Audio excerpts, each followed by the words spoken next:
All right, gentlemen. Good evening. Good evening, everybody. Good evening. Welcome to the Closing Acumen on today's uh, edition. Today is in the U.S. We celebrated at Columbus Day, and I want to welcome all of you, for to the Closing Acumen. The other team will be joining us shortly. They will be here. Tomalin George, Ben Sanvee, uh, Chris Guar, uh, uh, Lofa Julius, and all others will be joining us shortly. And then we will resume. Robert Garguah, Alex Jones will be joining us shortly for us to begin the closing acumen. If you are joining us by radio, we'd like to welcome you.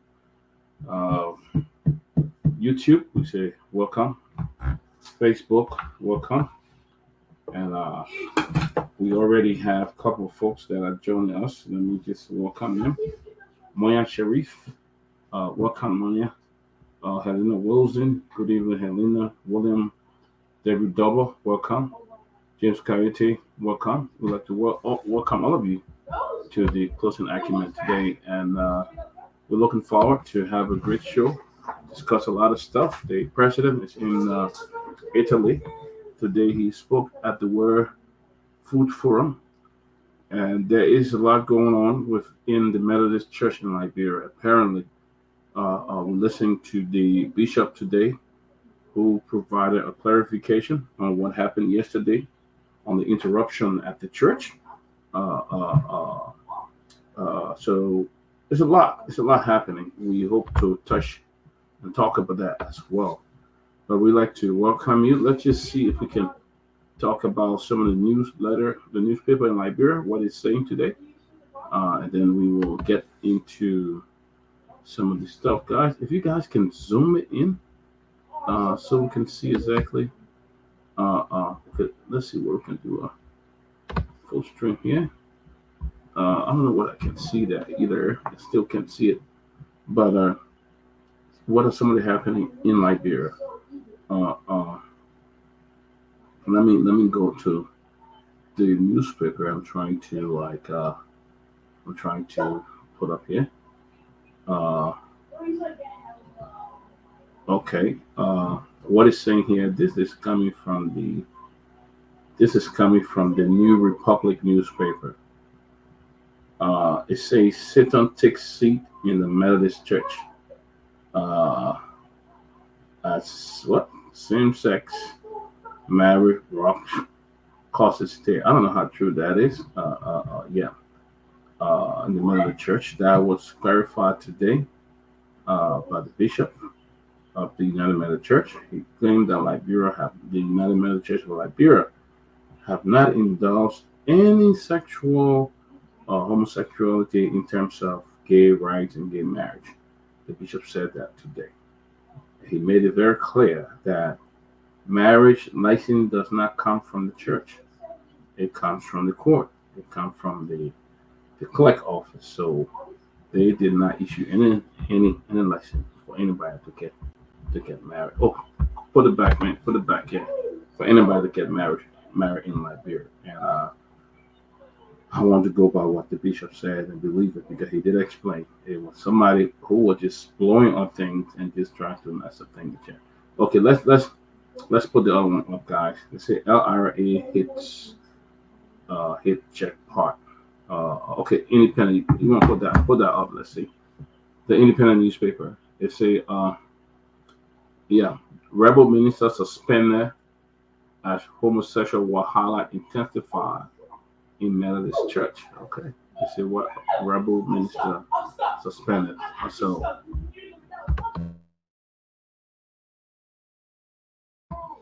okay, Barca visit Rome.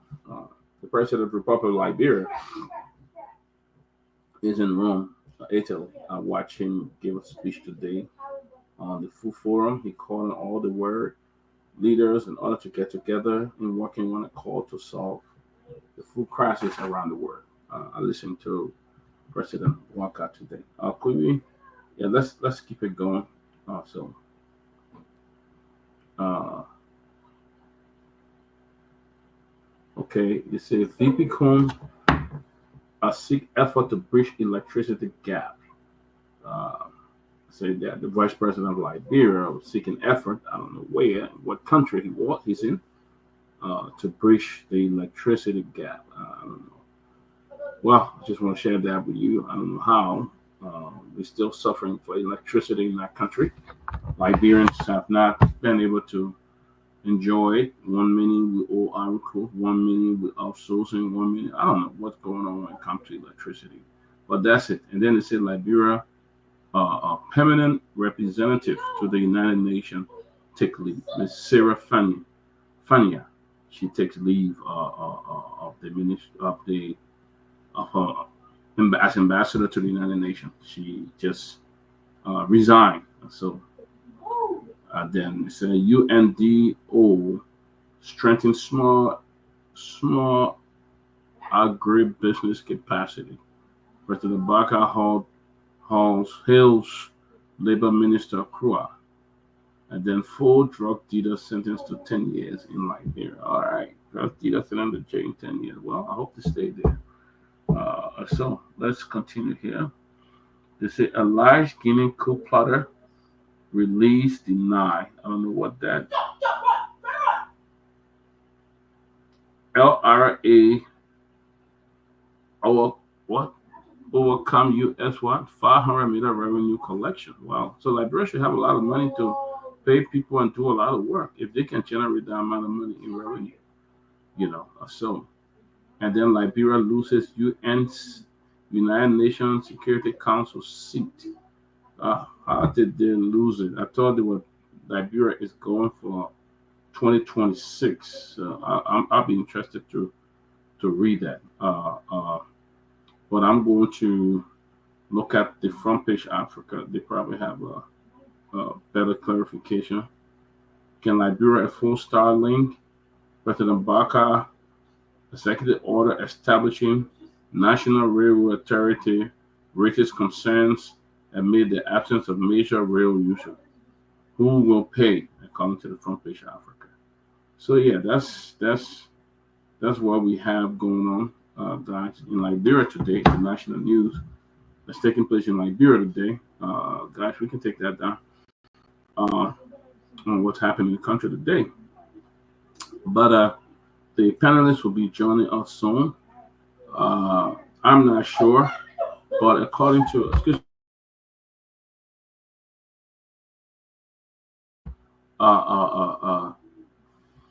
I'm not sure what is going on, but today I listened to the press conference from the Methodist Bishop, and he shared that this is not the case. What we're reporting, nobody can report anything about what happened at the Methodist Church. There were people lining up to guys lining up to get married. I think it's important. Sometimes we hear information and we just run with it, and that's one of the problems we have in that country. But the bishop made it very clear that he has suspended one of the pastors from that church.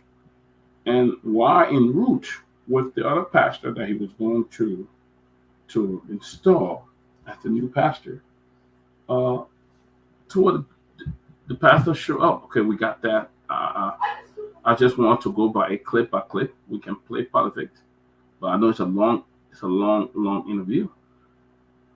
Press conference. But we're just gonna go by the main point, and then we'll come back. If you guys can play it, let's do that, guy. Yes. So it's my pleasure to welcome you to this press conference. Bishop, the press. Right.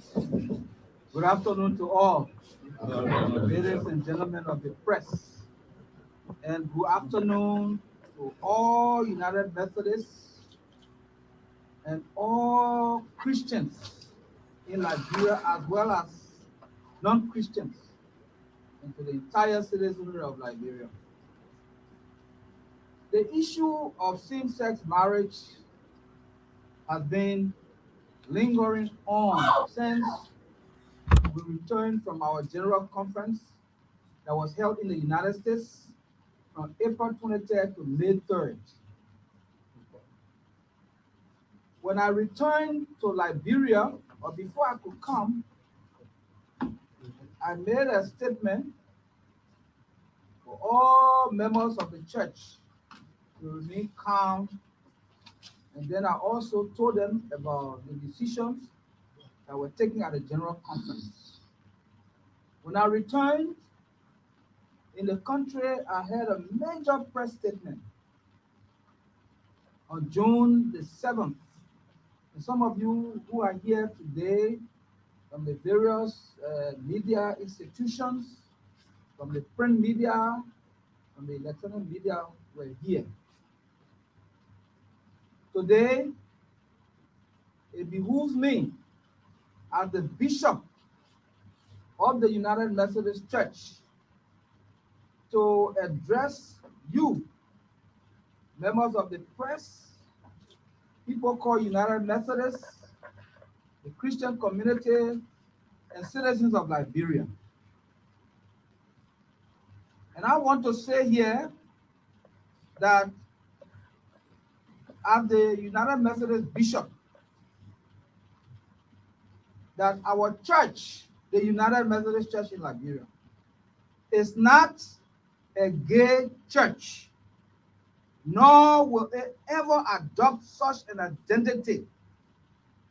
We, as members of the United Methodist Church in Liberia, we firmly uphold the definition of marriage as a sacred union between one man and one woman, nothing more and nothing less. This belief is deeply rooted in our interpretation of biblical teachings, our cultural values, and our shared commitment to upholding marriage as a union between a man and a woman. Yesterday, something happened in the Garguah area and the Peabody area between some of our local churches, the New Jersey United Methodist Church and the 72nd United Methodist Church. And there it was rumored that I, the bishop of the United Methodist Church, was going to perform same-sex marriage. And this kind of rumor spread throughout the whole of New Jersey and to some parts of Garguah. It also went to 72nd United Methodist Church.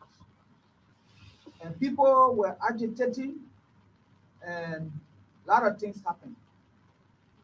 So today, the Inspector General of the police, who happened to be a United Methodist, was concerned about the situation. So he called me. In fact, he called me before yesterday. He called me last week, and I told him that I was going to meet with him, with some members of the church, so that we could sit down as a church to discuss the issue. And today we met. We were in the meeting for almost 3 hours. After I excused the rest of the people and said, let us remain as United Methodists and discuss United Methodist issues. So today, we discussed as United Methodists that we are United Methodists and that the United Methodist Church is not a gay church. The United Methodist Church will never practice any gay weddings or ordain people who are gays. The IG also made it clear that the bishop, Bishop Samuel J. Quiet Jr., that I am not a gay bishop and will never subscribe to gay marriage. And so I have called you here so that to let you know that hereafter we don't want our members or anybody to get in the street and to say that the United Methodist Church is a gay church. We are not a gay church. This is something that is against the Constitution of this Republic of Liberia. Let me say this. The church does not license people to get married. It is the state that gives marriage licenses and certificates. And I want people to know that by the time you think about when somebody say, oh, they are performing same-sex marriage, well, then the first thing that should come to your mind is that, oh, is the government giving people license now to gays? So it is the government through the registry that gave license to people to get married. And the government or the registry will never give two men or two women any license to go and get married. So, dear United Methodists, this is our church. Enough is enough. We should stop the bickering and let us think about our church. And this issue is not disturbing only the United Methodist Church, but it goes straight through the Christian church, the Christian community. People are mocking, making jests at our United Methodist denomination. They say, oh, look at it. When you see people going, they say, look at the gay people that are going. And so today we want it to stop. That's why I called this press conference so that you can ask me questions and then we will answer. All right, guys, let's stop there. And we'll come back. We'll come back to it. Tomalin, good to see you. Chris, good to see you. Tomalin, let's start with you. You are Methodist. The bishop acquired statement. Let's start with you, Tomalin. How you make up the bishop statement? Well, first of all, let me say good afternoon, good evening, wherever you are. Good to see you, Grace. Good to see you, Dr. Peabody, and all our viewers. I will say that the bishop made it clear, and I want to say, I support what the bishop said. The bishop is clear that the Methodist Church in Liberia is not a gay church. It's not they will never practice same-sex marriage. They will never engage in such act. It's against our culture and our constitutional order in our country, and we'll stand by it. So I think his press conference today settles everything. What I saw going around during the weekend, technology, they AI stuff to do. They did something indicating the bishop was saying that they're going to engage in same-sex marriage and so forth, and people believe it. People ran with it, and they thought it was the bishop was really speaking in that term. But today's press conference, the bishop clarified it, and I think settled the score. I think we should move on. And it's a fact that in the United Methodist Church of Liberia is not a gay church, and it would not practice gay marriage and so forth. So anyone who's spreading that rumor, they should just stop it, because at the general conference in America, yeah, they came out with that. They accepted the general conference said that they were allowed to do it, but every region in the United Methodist Church had it. They were not forced to do it. They have to go by their own structure. And in Liberia, you and I know it's against our culture to do such a thing. So we stand, and the United Methodist Church stand by it, that they were not engaged in such a thing. So as a result, they just stop it. So the bishop clarified today. So we stand by the bishop, and I don't think we should continue even to carry it on further, because it's clear that we are not practicing in our country. Yeah, thank you, Tony. Chris, welcome. You followed the conversation. One thing the bishop did say, he said that, which is very true. The church don't issue marriage license. It's issued by the state or issued by the city. I want to hear your input on that. Thank you. It's nice to be here. I would like to say thank you for welcoming me to the platform. You can hear me, right? You can hear me? Yeah. Yeah. Concerning this whole thing with the gay issue in Liberia, the first thing is that the pastor was very right when he said that the ceremony of marriage takes place in the church. The state is the one that gave the license to marry. So if the state is not giving license to marry, the ceremony in the church, I don't think is even anything. It's just a ceremony. But in the meanwhile, as somebody said, that whatsoever happened was like an AR kind of video thing that they made for this pastor. because they wanted to carry this narrative or this propaganda against the pastor concerning gay marriage. But in 2017, a group of African countries signed a joint statement at the United Nations advocating for protection of LGBTQ rights. So the statement presented during the United Nations Human Rights Council emphasized the importance of protecting rights of the individual regardless of their sexual orientation and gender identity. The countries that signed, like, bro, now I'm on those countries that signed. So I think I shared this thing in the chat room that Liberia did not agree to this or agreement with the United Nations in Africa to protect gays' rights in Liberia. They were not one of the countries that signed. Other countries signed, Liberia were not among them.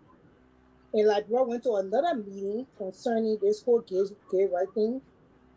And they asked them whether they could sign for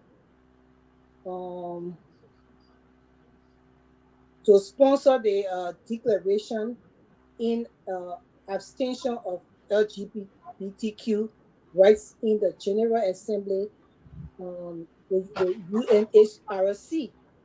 Liberia abstained itself from that signature as well.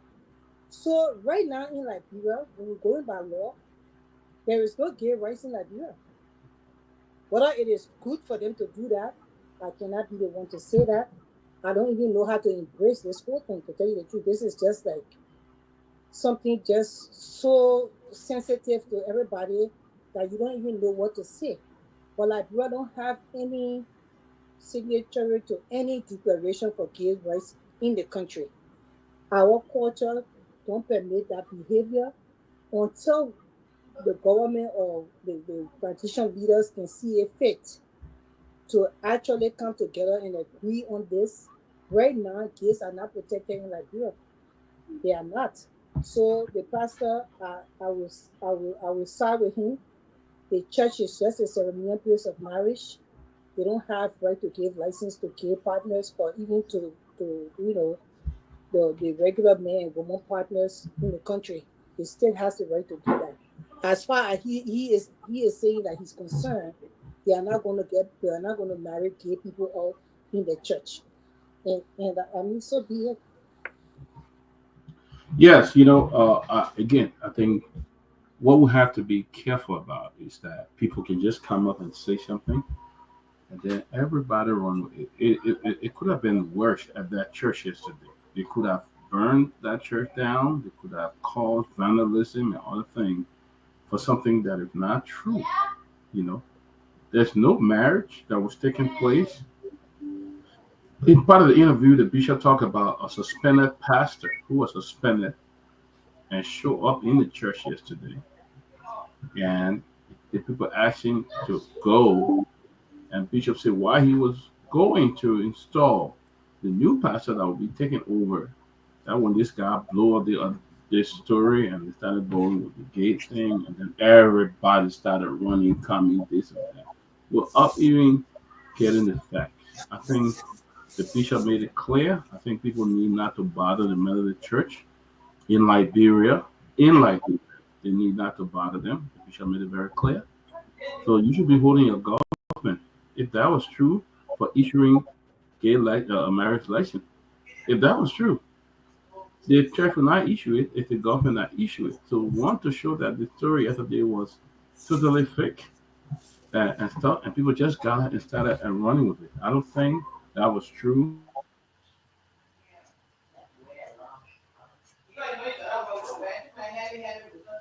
People were just acting other sentiments, other stories that were totally fabricated, that was not true.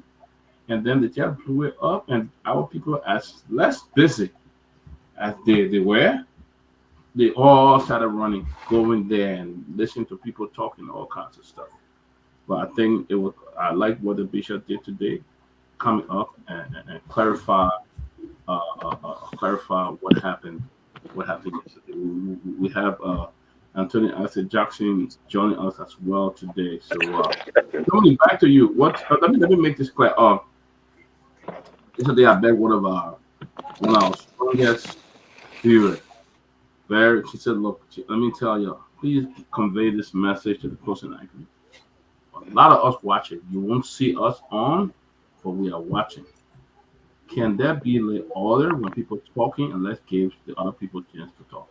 He said you'll have a lot of people that are watching this show, prominent people, but she said, please, Peabody, please convey to your boys that we want to make sure that we listing and get all the information that is being you guys are trying to give us and give them chance to speak. Your panelists chance to speak. So I told her, well noted, and I will take it to them. I'll let them know, and we probably can learn from that. Good, honest criticism, But tell me now, you take over. I was just running with that story for the check. Back to you, Tomalin. About it, thank you. Welcome, Attorney Isaac Jackson Jr. We got a lot of topics to run on tonight. I hope we can have time to do it. Like some of the topics we'll be talking tonight about amid public outcry about President Boyka's excessive international travels. Speaker Fonadikova has come in defense of the Liberian chief executive. We'll discuss about that. That's what's trending today, about the speaker defending the president international travel. Also, Senator Dillon also is in the news.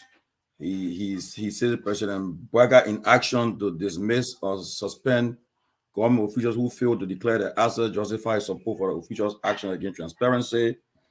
Liberian Revenue Authority has collected $513.8 billion increase in the revenue generation, and then the Supreme Court Hott's eviction against the CDC. So hope we can find time to discuss the issues today. But we'll pick our comments first, then we can go down the line. So we'll start. Attorney Jackson, welcome, and we'll just go straight into the program, and we'll start with thank you very kindly. It's been quite a long time since I was last here, and I'd like to greet all of you with all the love and emphasis at my command. I haven't seen the doctor for a while, Reverend Dr. Peabody, my darling sister, and you, Tomalin. I'm sure we have a passing conversation last evening, Tomalin. Yes, but I'm happy to again be on the show to be speaking with you and to extend hearty greetings to Liberians that are following the broadcast. Good. So let's start with Grace on this issue about the speaker remarks he made at the Association of Liberian Journalists Association in the Americas. You were the guest speaker. People are accusing the speaker of defending the president. Some people say the speaker was just speaking his mind, was just being objective. But what do you say to it, Grace? Well, I don't know why the speaker felt the need to actually defend the president's travels, but then he was contradicting himself in the statement that he made. I will just read a statement here quickly, although the closing argument people wrote it. Let me get a bottle of water quick. I think it was for Ben. I said Justin. I think it was, but he said that the criticism of the president and his travel do not make sense, adding that a fragile country with limited capital and external dependence, which according to him makes any leader that would be a chief salesman of the country. The thing is that if the country has limited capital and the country don't have money, this president, we are in the 21st century. I can sit down here and call Tomalin here myself and have a normal conversation here on Zoom or on FaceTime. And it's like I see Tomalin and we communicating. So why is it this country don't have money, limited resources, dependent on everything? The country is a begging country. I'm not getting Sister Grace clearly. You're not getting me? Oh, you frozen? Guys, she's loud and clear. I think it's him, yeah. Yeah, maybe you should go and come back. Go on and come back. Yeah. So for the president to be taking the limited resources that we have in the country and using it to travel with a bucket full of people on each flight, or they're running business class and having hotel or money to stay in the hotel for days in these 5-star hotels. No cheap money when you're traveling like that. So I don't understand if he has to do salesman work because most of the people that are doing sales work now, they're doing it from home. You can still schedule meetings and meet with leaders online, and once in a while you can make an appearance. But the power the president is traveling on a regular basis is taking away from the country money that will help the country develop in a certain aspect. So far he just contradicted himself. The country poor, then the man using the small money we got to travel. So I don't understand that part. I don't think the president should be making these kind of travels. There are too many. He should have a scheduled travel in a year. His focus should be on developing the country at this point in time. Okay, Grace, let me say this. I agree with the people. People are telling me that I should tell you that you're looking like a queen. You look so, yeah. So, but I agree too. I think, yeah, you look like a queen, Grace, for true. But but with that in mind, but Grace, I would play devil advocate. I would disagree with you too, in a sense that I think the speaker was. I think the president's travel to all the country frequently. I think he's looking for support for the country. He feels that he has to carry on his mandate. They need jobs, they need investment to come in the country. So he had made, I think, 10 trips already, I think. And he's in Italy now, where he addressed the Food Agriculture Organization today. So maybe Peabody and Grace, you guys, before the attorney can come on that issue, I want to say that maybe the speaker was right to defend the president. What do you guys think? I don't think the speaker was right before Peabody come in. I don't understand how this man travels. Is not bringing in the real, like you have to compare. What is he bringing back to the country? What are the tangibles that are coming into the country than the travels that he's making? If we start to count budget and money that's being spent, what is like we're benefiting from these struggles? What I don't get it. So far in the 9 months, I have seen like we're benefiting nothing much from this president. So I don't agree with the travels. Peabody? Okay, I'll give him the benefit of the doubt. The president has been in power for 9 months. But my concern here is traveling. The other day he was in the States and say he was advocating for Liberia he had to come to the United Nations General Assembly. But that trip could have been send the vice president or send the foreign minister to represent in Italy. What does Liberia benefit from President Guar coming and speaking to a few handful of people? I looked in that hall. I didn't see any other world leader there. So what does Liberia benefit from there? Bringing people that are not without any significant contribution. What does the National Port Authority Managing Director have to do with the world food for to be on the trip with the vice president? You're bringing people, and there's nothing significant. So I think the reason I'm saying this is because President Barker complained about this when President Weah was president. He complained heavily that President Weah is always gone. He's out of the country all day. He was one of those who complained heavily.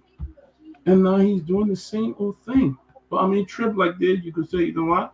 I will send the agriculture minister and the vice president, or I will send the foreign minister, the agriculture minister to represent me. I don't have to go all the time because you realize if the president travel, he travel with heavy delegation.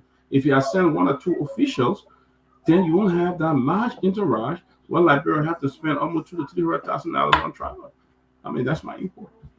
Well, but don't forget though, the trip to Italy, is a one in a lifetime. The president will be meeting the Pope on the 18th. So everyone want to meet the Pope, so that's why that trip to Italy, one of the things is important to prioritize that trip. Even the speaker is the highest Catholic elected official in the country. The speaker, I think he's already in Italy. He'll be meeting the Pope too, as a Catholic too. So they're all there. And that's one of the things people meeting the Pope is.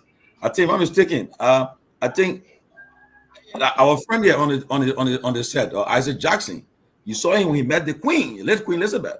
But Isaac was representative to the IMO. I agree. He met the Queen, so that was a big thing there to meet the Queen. So he was one of the few ambassador representatives to the IMO. Man, he gave a letter of credence to the Queen before she died. So that's a big thing. The man will carry down on his resume for a long time. But, so I think the speaker, the president, all in Italy, and after that, he's meeting the Pope on the 18th of this month. So, but let's hear from Anthony Jackson about his. I know he was very critical too about the speaker remarks. Let's hear from him. You said something that I think is inaccurate that I need to clarify, but I thank you for allowing me to come on. I did not present letters of credence to Her Majesty, the late Queen Elizabeth II. I was selected among members of the IMO 178 member states represent the IMO. I was among few individuals that was selected to meet with Her Majesty the Queen. I think it was because of our performance on the floor. The Secretary General then, Tomalin, thought it fit for us to hold this conversation with Her Majesty the Queen when the IMO was celebrating its 70th anniversary.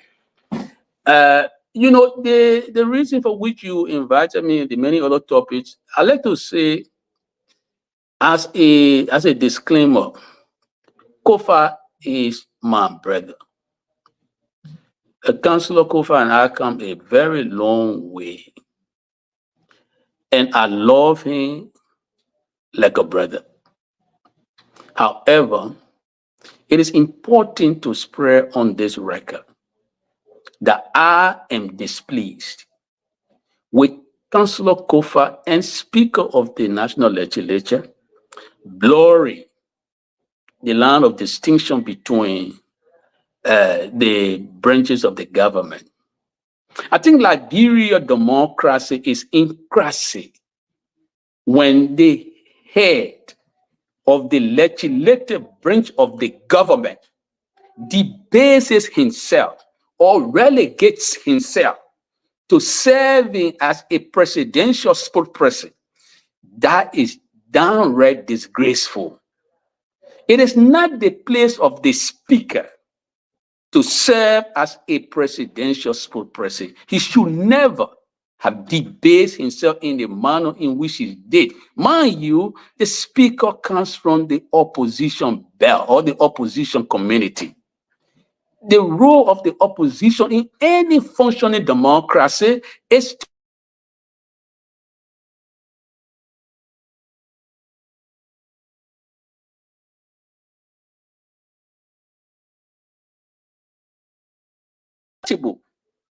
the speaker, who is supposed to hold the executive accountable, is now providing vain and useless justification for the president, many fruitless travels. Liberia will never be developed if people who are supposed to have backbone bend their knees and try to curry favor. How would that be? The justification provided by the speaker is just shameless. I can give you a shining example why I think the speaker was wrong. President Magufuli of Tanzania is one of the best examples in recent times of an African leader who disciplined himself and his cabinet. And by virtue of his discipline, he developed Tanzania, that East African country. When Magufuli became president, the first executive order he issued was to ban travels, ministerial travels. Magufuli used the money that was generated by ministers staying home. He himself, for the first time in the history of that country, the president said, because we have financial challenges, we will not celebrate Independence Day. Because we have financial challenges, the money we normally waste to celebrate Independence Day, I will use it to build more bridges. That's Magufuli. He said, I will not even attend the United Nations General Assembly, as critical as that was. He said that money we often use to go to General Assembly, we will use it to build schools. Today, the country that the speaker comes from cries for development. And he is encouraging the president to be flying all over the place like birds, when in this day and age, some of these meetings were being held via Zoom. I was at the IMO when COVID started. Some of the critical meetings we had to have at the IMO, we did them via Zoom. Why are we putting this 80-year-old man in the plane with 30 pressing delegation, 40 60? Why do we have this huge delegation followed behind the president to achieve zero? So Speaker Kofa is wrong. First thing, to provide this justification, new president, it doesn't have to travel all over the place or put his face on everything. No, Makafuli is an example. When he became president, he was not flying all over the place. In fact, he shut down the cabinet. He raised money by not traveling, by officials of the government not traveling. The second thing Speaker Kofa is wrong about is that he's missing the bigger argument the Liberian people are making. Is it assuming that even if the president had a compelling need to travel, does he have to carry a large number of delegation behind him? That's what the Liberian people are saying. So Kofa, who is an opposition leader, is Kofa who represents the legislature, the speaker of the legislature, who is supposed to hold the executive accountable, is giving the president free passes. I think this is inelegant. I think he's betraying the opposition community. Yeah, the CDC that brought him to this position. Nobody should do this. Nobody should provide any justification for the president's numerous fruitless visits. Because, brother, if we need money, we got to manage the one we got now. We can't spend all the money on officials of government just flying to see places. So many places are just sightseeing mission going on. It's not bringing any serious return to the country. I would have expected that Speaker Kofa will be encouraging the president to cut down the travel.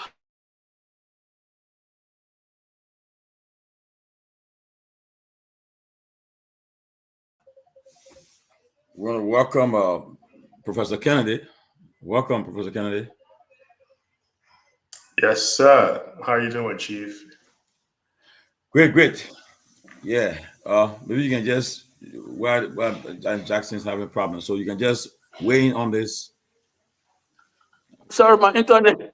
My internet went down. But just to conclude, other people will come in. Yeah. I've just pointed to you that our democracy is supposed to be strengthened when we respect the separations of power, and the president, the speaker cannot debase himself to serve a presidential spokesperson. I've given you an example of President Makafuli. In fact, when he talked, because he banned all the foreign travel, because he even stopped the celebrations of the Independence Day. In fact, for the Independence Day, Makafuli said, let's do clean up. If Liberia is supposed to do something differently, we got to follow good examples.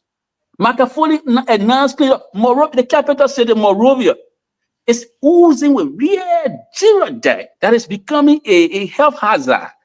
The president is even focusing on how we clean the city. He all over the place. They're flying around, brother. I think Kofa, I respect Kofa. I love him like a brother. But I think he slapped the CDC in the face as an opposition speaker when he started to provide justification for the president's visit. I think he undermined the CDC standing when he tried to debase himself, relegate himself to presidential spokesperson. The executive has 3 organs that perform the communicative function for that executive. They have the Ministry of Information, they have the press secretary, and they have my friend at LBS. Why is Kofa reducing himself to clarifying things or trying to speak for the press? Look, I thought what Kofa would have done on this his visit is to explain to the Liberian people. Today, go to Kenya. Kenya vice president is being impeached for 2 reasons: enriching himself, and what they say, he's steering tribal division. Boaka is violating Article 5 of the Liberian Constitution that says the government, the executive, should not promote tribalism. Are we talking about impeaching him? We glorify him and justify his action. Article 18 of the Liberian Constitution is being violated in broad daylight. Article 18 says you should not do employment discrimination. People are being dismissed because they're associated with CDC. Why is the speaker not concerned about this? The tenure law of the country violated in broad daylight. The Supreme Court expressed itself on it. The speaker is not appalled by this. Article 34 of the Constitution violated by the president when he brought in yellow machine. We are today talking about the president even violating the PFN law when he carries on off budget spending. The president is trying to buy $1 million bulletproof Jeep outside the budget. It's a violator of the PFN law. It's unlawful. Why is Kofa not appalled by these things? Why is he not exercising leadership for us to be having a serious conversation regarding impeaching the president? Why is he not doing it? Why is he the one now that's supposed to be usurping Mama, how do you call it? Kula Fofana role? Why is he usurping Kula Fofana role? Why is he usurping the role of my friend Jeremy Matthew Pia? Are they proving themselves to be incompetent? I mean, it's a shame that the speaker would do this. This is how much I can say at this point. If you give me another chance, I can come in. But I think the president has done too many wrongs, too many violations of our democratic constitution that the president, the speaker should be appalled by. And he's basically not doing anything. The legislature is just impassive. And I don't think our democracy would be strengthened if we have a speaker that is doing effectively debating for the president. No, the speaker should be holding the executive accountable. That's the role of the speaker. That's the role of the national legislature. Hold the executive accountable. I just on top of my head, I just giving you violations of the constitution that Kofa and myself agree upon. Kofa is a senior brother. I know Kofa. He knows the law. Wrong for president to violate Article 34 of the Constitution. Article 34 of the Constitution says there got to be legislative enactment before the people can negotiate anything on behalf of the country. President brought in 30 yellow machine. Article 21B of the Constitution says you cannot zoom in, you cannot violate the sanctity of anybody private property without such warrant. They zoom in on the headquarters of the party that Kofa belongs to. He was not angry. Without any such warrant, Article 21B of the Liberian Constitution says you can't do this. The CDC headquarters were violated when police people zoomed in that place without such warrant. Kofa still not angry. Article 5 says you can't promote tribalism. LRA, the guy who there from Lofa. Central Bank, the man who there from Lofa, Bwaka nephew. Finance Ministry, the guy who there from Lofa. The military is today headed by a guy from Lofa, and Bwaka is effectively tribalizing the military. He has decided to exercise the military. You go to foreign affairs, you go to how you call the place? Internal affairs, Lofa, all across the government. Don't take it from me. Go there and check. Center say the Bwaka is tribalizing the governance system of the country. Why is Kofa not appalled by these things? Why is he trying to reduce instead of being presidential spokesperson? I'm getting embarrassed for my brother Kofa. I love him, but we got to tell you the truth. It's about Liberian democracy. If we honor the democratic culture of our country, tomorrow all will be held liable. And I think Kofa should do better than this. I think he should do better than this. Okay, let's make progress. I think we have. I think that everybody had get their views on the speaker remarks over the weekend, and except Grace or Peabody guys going to say. If not, we'll move on to. Well, look, let me say this. Okay. I know Attorney Jackson spoke, but my position here is I think the speaker is in a tight spot, and he's trying to balance both, working with the current leadership and working, with his party. But I think what he needs to do is to reach out more, consult more with his opposition group, and then on certain things, on certain action that he'll be taking. But I think he's in a very tight spot. You can't be more opposing to the president. You want thing to go, you want thing to happen. So you got to balance it on both sides. That's what I think. Somebody, can I come in? Yeah, go ahead. I don't understand when people say the speaker is in a tight spot. When it comes to Liberia, there is no tight spot. Doing the right thing is just to do the right thing. There is no if and but that. So I don't understand how the speaker is in in a tight spot. It's not adding up to maybe the people voted him in that position to be able to deliver in that position. He's the speaker of the house. He takes the third place in the country. So if you coming to be a pressing God now to the president, we don't understand. That's the reason why the last budget passed. He was part of that thing, and that was fraud. So it's not people like when people. So we don't like what is going on, and I like the way I said Jackson lay on. And that's the reason why I never had anything to say. But I don't want us to find excuses for these people in government because there is no excuse there. Liberia is in a place where they need to be things need to be done and need to be done the right way. And we need people in positions like that to stand up and do the right thing. Although rescue mission to the rescue the people, those CDC government too, they have a lot of cool people in power. So this government is doing the same thing. So CDC and UP, they are like 6 and 7. These people are family members. They are conjoined twins. They do everything together, and that's the reason why Liberian people need to change them from power totally and bring new group of people in. Well, let me say this. I agree with Attorney Jackson. When it comes to tribalism, this is nothing new.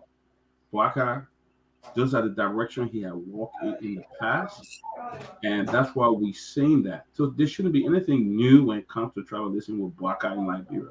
Waka is known for that. He's known for tribalism, and that's why you see from day one he had a plan. He knew what he was going to do. Anybody told you about the blue book or yellow book he had in that book where he listed everything, and we are seeing it coming out one by one, because even on his inauguration day, if you listen to the speech he was giving, he was listing how he grew up in this and how they treated him, how he was able to do farm or cook people food, bringing in that travel in his speech until unfortunately he was not too well. I mean, the sun was too hot, and what happened. But this shouldn't be surprising to you, because he comes in and take all the key areas, the military, the finance ministry, the central bank, all the revenue generating area, all the financial area. He gave it all to his clansmen. That should be a warning sign. I think I'm right. I support Anthony Jackson.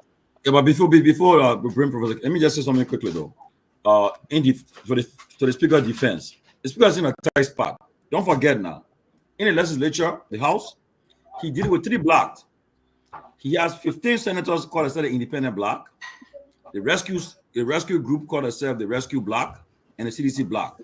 So he has to satisfy these 3 blocks: the of representatives, the independent bloc, and also the CDC bloc, where he's from. So maybe his choice of words that on Saturday about coming to this strong defense of the president, I think maybe I would say he should have been silent, left it so. Shouldn't have said anything about defending the president travels.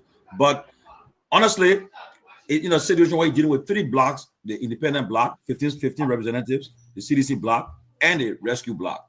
So I think Yalla's also gaining some leeway. But yeah, from the professor on that issue quickly, yeah. Maybe I will come back later on to respond to some of the things you said.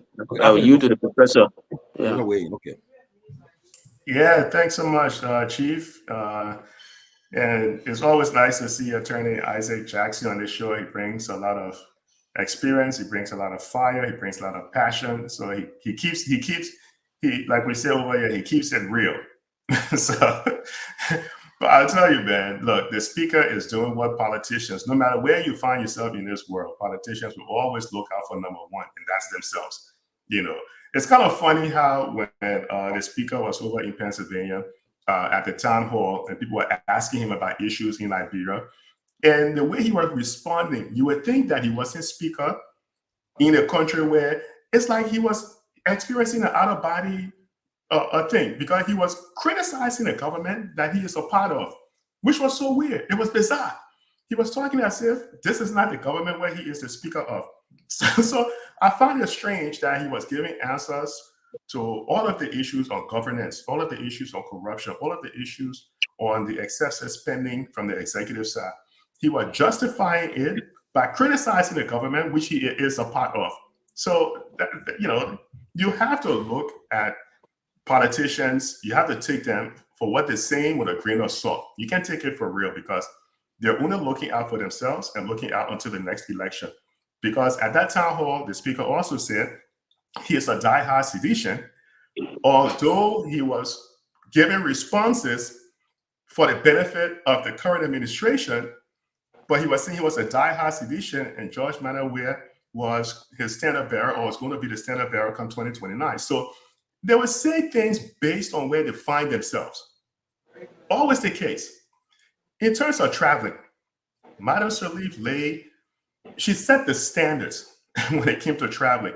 Because before Madam Sirleaf, Taylor couldn't travel at that level because of some of the issues he was having.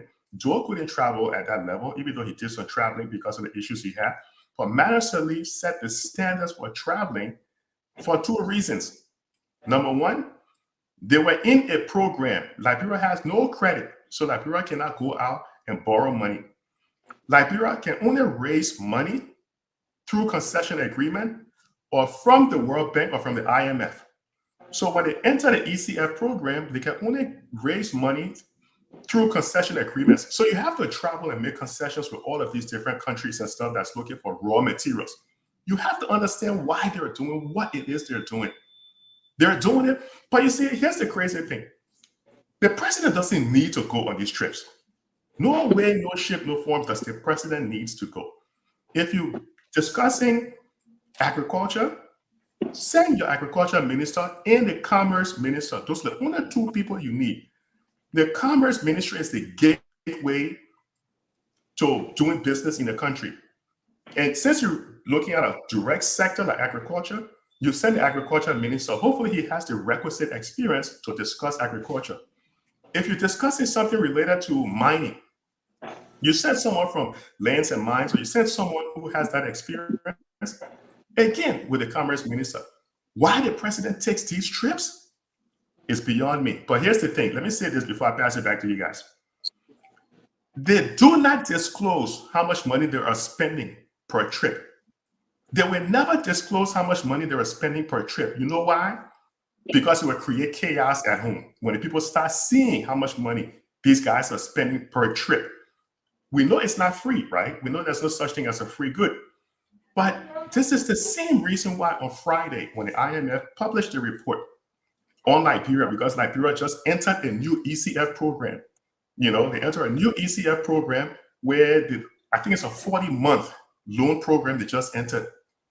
That 40-month loan program means they can only borrow money again on concession agreements. But in that document, the IMF criticized Liberia for poor governance, for people stepping on other people's toes in different ministries. But look, let me close on this. They need to publish, if you want to be transparent, please publish how much each trip is costing.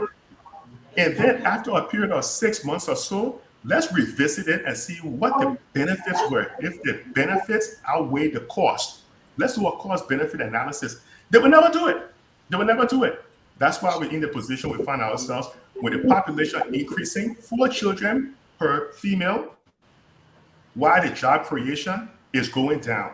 So we're putting more people in poverty right now, and a lot of that money that could be used for education, for agriculture, for sanitation, that money is going to frivolous trips that shouldn't be on the back of the taxpayers. So it's a joke. That's why Liberia remains a top 10 poor country. It's a joke. No good governance. Wait, guys, please. I want to. Why we got it? 1 minute. Why we got it? The professor on. Somebody. I mean, I will need to ask him. I want to press him on this issue quickly before the professor. You know, won't get him. His time is limited, so we got to make sure we get him all questioning.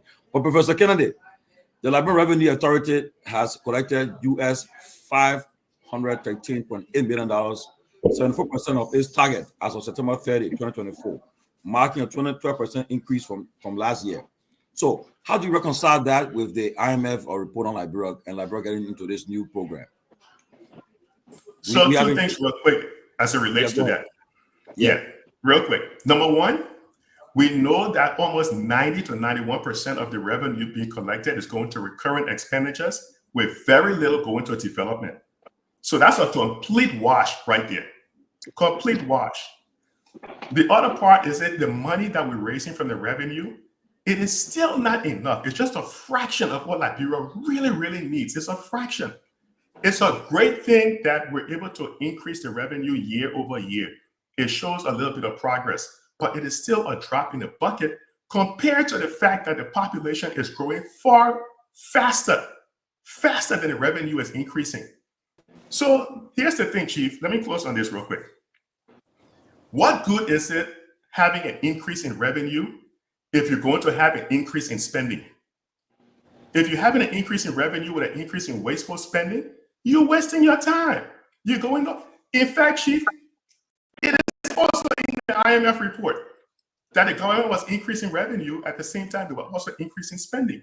This is one reason why they end up with either a recast budget, they end up with budget shortfall. But tell you what, come February or March of next year, the central bank is going to publish the performance of the budget, and we will see if they're going to either balance the budget, have a surplus, or we're going to have a major budget shortfall again. So the revenue is great, but let's look also at the spending. Did the spending increase? So they told you that the revenue has increased, but did they tell you that the expenses are also increased? Which means there's very little left towards investment in the capital improvements we need to make the country move forward. Welcome, Honorable Representative Hassan Musa Hassan Belete. Welcome. Lofa. Thank you, guys. Good evening to everybody. Yes, good. Good evening, Mr. Chairman. Oh, as a chairman emeritus, I think you are taking a different route without any notice to me, brother. But we haven't talked that one outside here. Hey, man, you're gonna make me see public. I know you forgive me. Yeah, no problem, brother. Go ahead. Yes, Lofa, you want to weigh in on the speaker remarks, then go to the honorable before we. Sure. Yeah, good to be on here. Good evening, everybody. I like the fact that Professor Larry actually gave detailed reason as to why the wasteful spending continued. Speaker Kofa, I don't expect to hear anything more from him, considering his past records, and I'm going to say that. So, it's just what it is that we are hearing. This is a continuous process when it comes to governance in Liberia. We don't have separation of power. It appears as though the executive controls almost everything about it when it's supposed to be the other way around. There should be independence in the governance structure, even though they're supposed to collaborate to some extent. But that is not what is happening in Liberia. The wasteful spending on the part of President Boakai, everybody should think about it. If you look at what is happening, what is our return? I'll continue to say this. Without a finance background, I understand that I am much more focused on the return on our investment. In this modern dispensation, when you're opportune to have technology at your disposal, why are you being so wasteful to travel as much as you do? And Professor Larry mentioned something that we rarely hear or see happening. We are not told how much is spent on these travels. President Boakai would travel with 200,000 delegates. Remember, I'm just overly exaggerating for the fact that we're not getting anything in return. But you want to, and then Speaker Kofa wants to justify that. You know how much money could have gone to JFK? With lack of medications at the JFK. You know how much money could have been invested in the education system? Poor education, the quality of education that is provided to the young people. We are also struggling with security. Now we have to deal with the issue of drugs. And here we're talking about a president who initially said he actually put in the budget a limited amount because he had no desire to do all of the traveling. What does that tell me? That tells me that those he's hiring to work for him are incompetent. Because if you cannot rely on your agriculture minister to go and represent you in that area, to make the case for you, simply because you were actually invited individually, that tells me that you don't believe in his capacity to produce. So you brought him in as just an opportunity to fill in space. And that's why you are going yourself. So what's the point of wasting money having to bring him on board to serve as an agriculture minister when you yourself, you have to take all of these wasteful trips and then come back and tell us that, okay, we signed another MOU. So I think, in my honest view, The speaker is out of line, trying to defend the continuous wasteful spending and the disregard for the fact that our people live in abject poverty, because it is a continuous circle and they don't give a darn how our people live, how our people continue to complain. And that is what they are about. If you were to listen to OKFM today, and I close on this note, the folks in the Southeast, they were complaining about the road condition. This is something that President Boycott promised in about 100 days. He will have solved. The people in the Southeast were complaining. Bag of rice is about $4,000, a little bit over. Transportation from one part of that town to another part is almost like, what, $15,000, $16,000. Never been there before, never experienced a trip before. But the reality becomes the fact that most of our legislators, as I will reference them, don't care. They are only protecting themselves. Thank you. Okay, let's bring Chairman Bealded in, then we'll go back to Attorney Jackson. Chairman Bealded, you've been following the conversation, you've been following everything.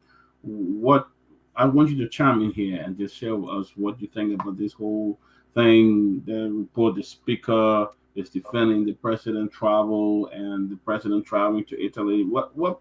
I want you to come in and chime in here, Chairman. Well, for me, I set I assume that different people are setting different standards by which they measure the government, and I can, based on what the speaker is saying, he apparently has a different barometer that he wants to use to assess the government. But I totally and absolutely disagree with him. While I respect his right to say, like I said 3-4 months ago, that I will wait for the government to reach a certain period for me to give my assessment. I think at that time I was saying 6 months or something. After the 100-day on the show, I was insisting that 100-day was short. But I disagree with the speaker. Where we are today, in my mind, it's like we do not have a government. You know, you see, the president can travel 1,000 times. That's fine. I don't have any problem with it. But as a country, if the president travel has no direction, has no objective, has no goal set, nothing to show for it, that's not something to praise. I disagree with that. You see, you cannot take the frequency of the president trade to say, you know, that's why it is wrong or that's why it is right. All of us were in this country when Ellen Johnson became president. I don't think any president would travel equal to Ellen Johnson's salary. Why everything may not have been okay, but during that first term, it was clear that she was making all effort to bring Liberia back into the Committee of Nations. That was clear. You could see that goal, what the meetings were for, what impact those meetings have. Today, I have not found one visit of the president that have any direct impact on what comes back to the country. And you know, it's not just to say because I'm assessing it. Even the government itself is not saying anything about it. You know, we've taken governance to be a joke in our country now. And we've taken it to be a joke in such a way that it is okay for president to travel with 50 people, 25 people, with no explanation. But again, everybody on the show will come and hit at lawmaker for getting $45,000 for vehicle for 3 years, which is actually $40 a day for transportation. But you see the executive, they are outspending themselves. Clearly there's no objectivity in the government, because if there's objectivity, then by now you will have a barometer to say from this period to this period, this is what we want to achieve, and this is how we want to achieve it. You have senators, representatives, specifically, for instance, Senator Dillon today, lashing out at people who have not declared their asset. But you're sitting down as part of a Senate that has refused to be accountable to the people. You're sitting down as part of the Senate that has a report before it of the misappropriation in an audit report or system report that showed that 20 million or 20-something million was used inappropriately, and you are saying nothing. And then now you want to come and take asset declaration, comparing embezzlement to asset declaration. What is asset declaration? These asset declaration, what are they doing? The LSC is not looking behind it. The LSC is not countering anything. They're not checking it. So making that a focus is very lazy, and it just tells you that the governance system from the legislature, which I believe, and I stay stand by that point, as a stand, it is a crime scene. The only thing that is happening there is a crime against the Liberian people. In everything that is happening there, I stand by that. I will never change that position until we in there change the way we do things. We have literally allowed ourselves to be used as appropriating the crime of the executive. The so-called recast was money laundering. When they took the Liberian people money and they posted it everywhere, it needed to be legitimized, and that's all the recast did. So when you go all over the country, and again there is a precedent. The Constitution of Liberia gave the Liberian presidency too much power. In fact, in many instances, it is over the limit. To see that this president is not using that, is worrisome. And we got to get to a place where, and this is where I am now. At 10 months, nothing has happened. In my view, nothing has happened. There is money that the president asked for the $2 million for the 100 days. There's no account of that money. There's a budget that was passed. Up to today, there has been no performance report. We're in October. By law, within 2 weeks, the Minister of Finance should submit a budget to us. Those things are not happening. No accountability in our system. Corruption is rife. Allegation of corruption is rife. We have cases where, for instance, at LTA, where they say 2 million was given, and there's complete silence. Nothing. The entire government alteration, how they call it, budget, I don't even know the word anymore.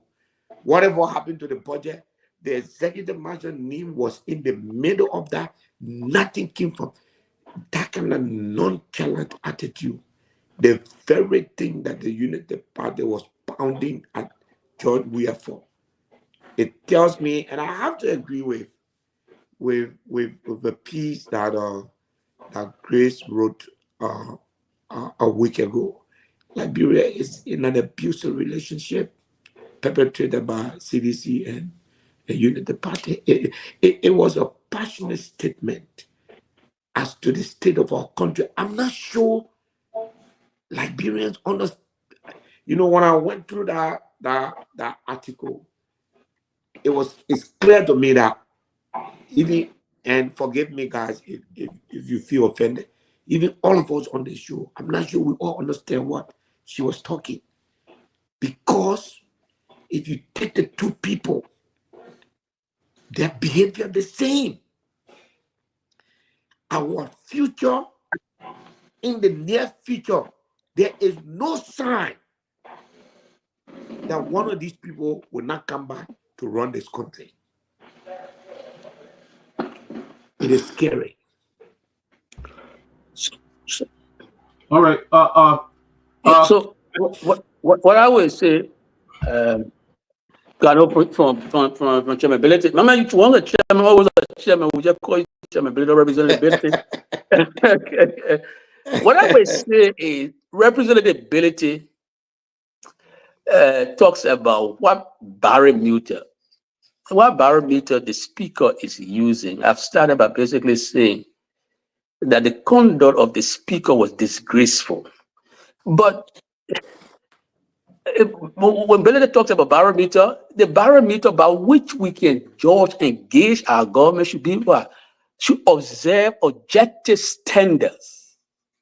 So if we will apply an objective standard to the speaker, unfortunate defense of the president, fruitless travels, we can say that, you know, the speaker is shamelessly doing the bidding for the president. I think this is something that there's no two ways about it. The executive has organs that communicate for it.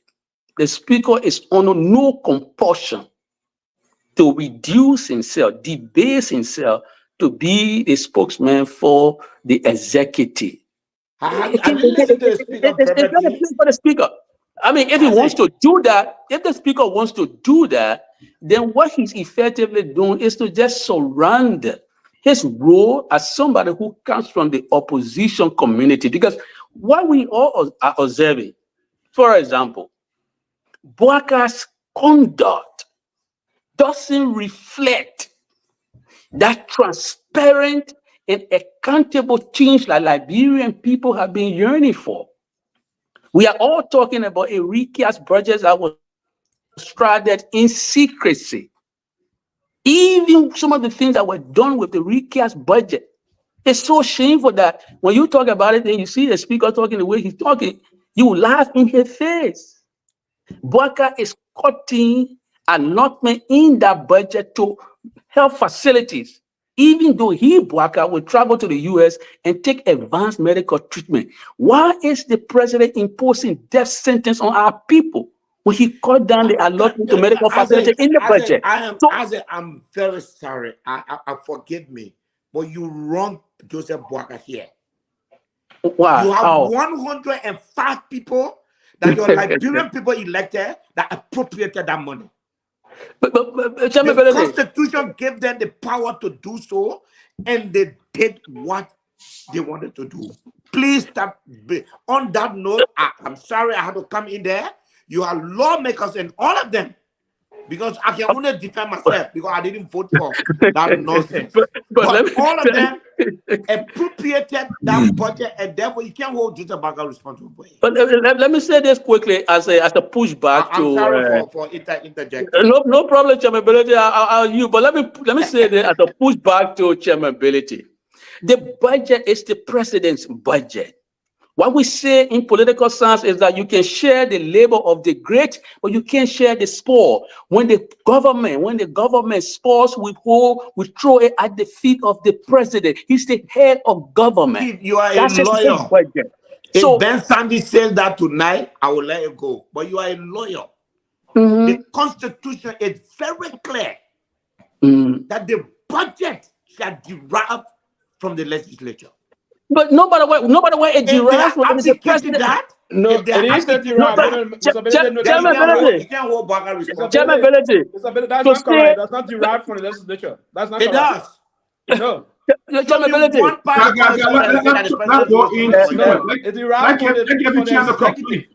My friend, Guys, I'm a lawmaker. You're not lawmaker, man. I I'm don't have to telling be you lawmaker, what chief. the law I don't have to says. be lawmaker, but it derived from the executive. Show me the Sylvester, constitutional part that says let's give it. the other guy a chance to talk. We But can't just rush speaking, you. I haven't spoken. I'm telling Yeah, you for the gay chance, constitution Sylvester, says. for gay chance. Let that guy finish. Let Isaac finish. let me, Sorry, no problem, Chairman.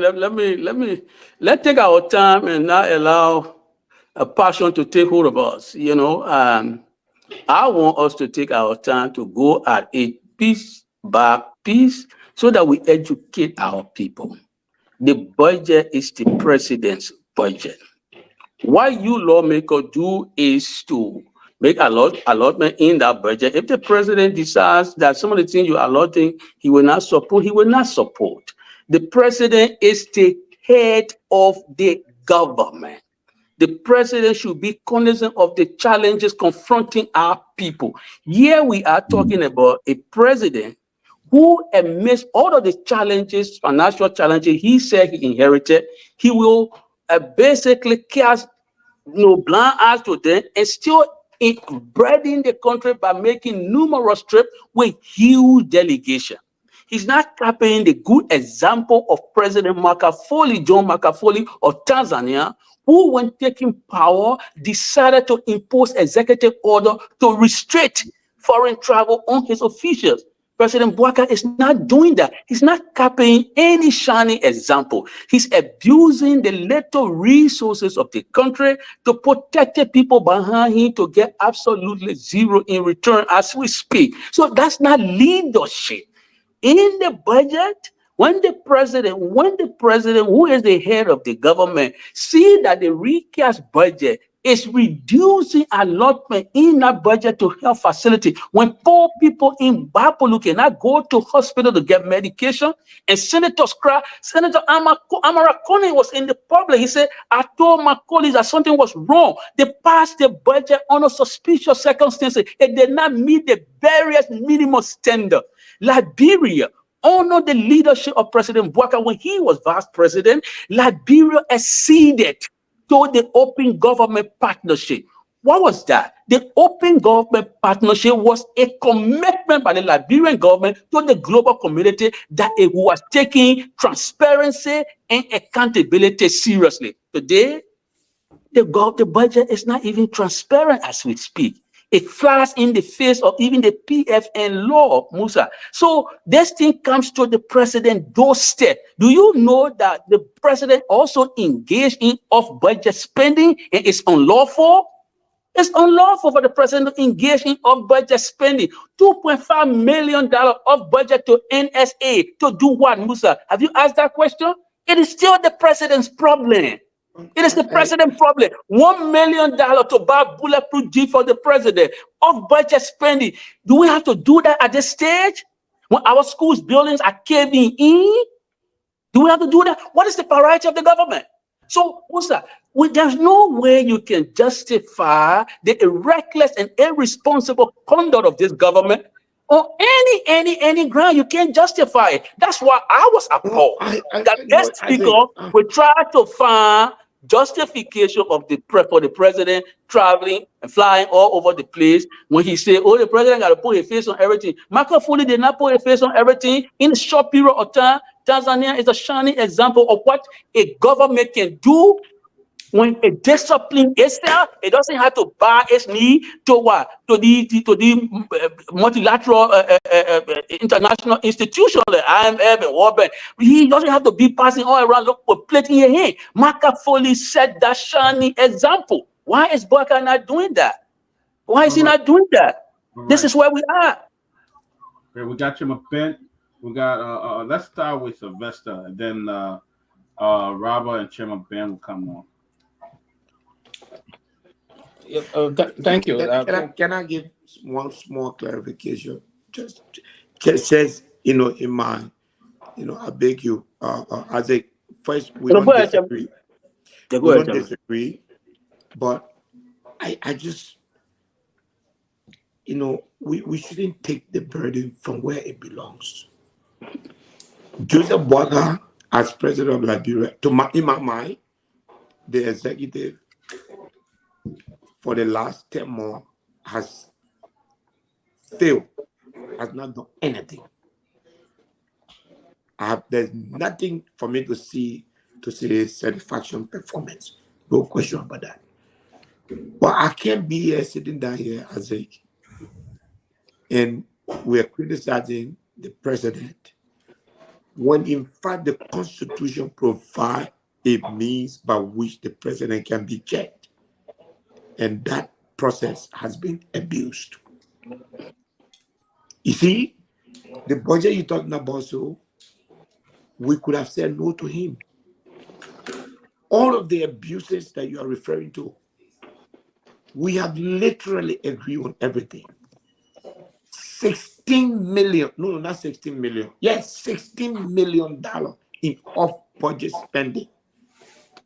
The government reported it to us after we forced them to bring the report. We did nothing.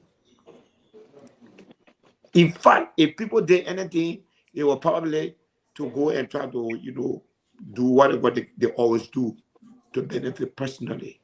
We did nothing. The legislature has been aiding and abetting everything the executive has been doing. So I just wanted to add that to your point. I'm not, because when you use that word defend, God will punish me if I do anything to defend this government. But at the end of the day, please don't take the legislature out of it. Because the power to stop it, the power to do it differently, the power to tell Joseph Boaga that you can't spend $1.1 million on armored vehicle is in them by the power of our Constitution. They don't, at this point in time, they don't even know if they have that power. What happened to this budget? The executive abused the legislature, held their pay, refused to pay them, and make it appear like they can only be paid if they pass the budget. And therefore, the argument of whether or not the budget to be passed dissipated. The only thing the legislature was concerned about is whether or not they will be paid. Most of the guys in the executive, remember, they've been here for 12 years. They have good experience. They know how to use their power. They know how to use the executive power. That's what they did in the legislature. That's why you didn't hear anything about the government bribed the legislature. No, they just held their pay. They're abusing them. They are manipulating them. They are using them in a way that you cannot believe. The legislature just don't pay. Today is the 14th. They just took pay 4 days ago. They just took pay 4 days ago. They don't pay them on time anymore. Anything they want from them is because something is backdated. The fuel is not coming. So when they bring whatever they want to bring, then the legislature now no argument again. Oh, if we not get 2 more fuel, we'll not pass it. In their hair, when they get what is legitimately theirs, then that's what is happening. So I just don't want all to please don't keep the legislature out of this. They are the main culprit here. Joseph Boaga and his executive, I have said, they are not doing nothing. That's my position. I've also said the speaker position that he doesn't think that the president should be criticized so early. While I respect his view, I totally disagree with him. Because it is not about the president's travel. It is about whether the president has a plan. Whether he has a plan to say, this my travel is supposed to bring this my travel is supposed to bring this. And if it is true that there is a plan, what would have happened? January, February, we would have had the president's entire plan of action to say, I intend to 23 and this is what the trip gonna bring to me. So, don't take us out of it, please. Yeah. Sylvester, go ahead. Yeah, thank you. I think we have a full house, so probably after this, I will step back and because the conversation need to have the time to flow. But listen, what I will say, and I'm one person that time to time will criticize this administration and basically, but some of the things that I'm for and the way we criticize, I don't just blindly go into things and say things we are in a basic justification, right? But yes, what I would say in the process of the president travel. Article 57 of the Constitution of our country said the president is the chief architect of our foreign policy process. So the president will have to travel to represent the country. He's not the first president to do that. He's not going to be the last to do that. Now, Mr. Bealded just said something just now, and I'm going to catch it on the process of the president plans.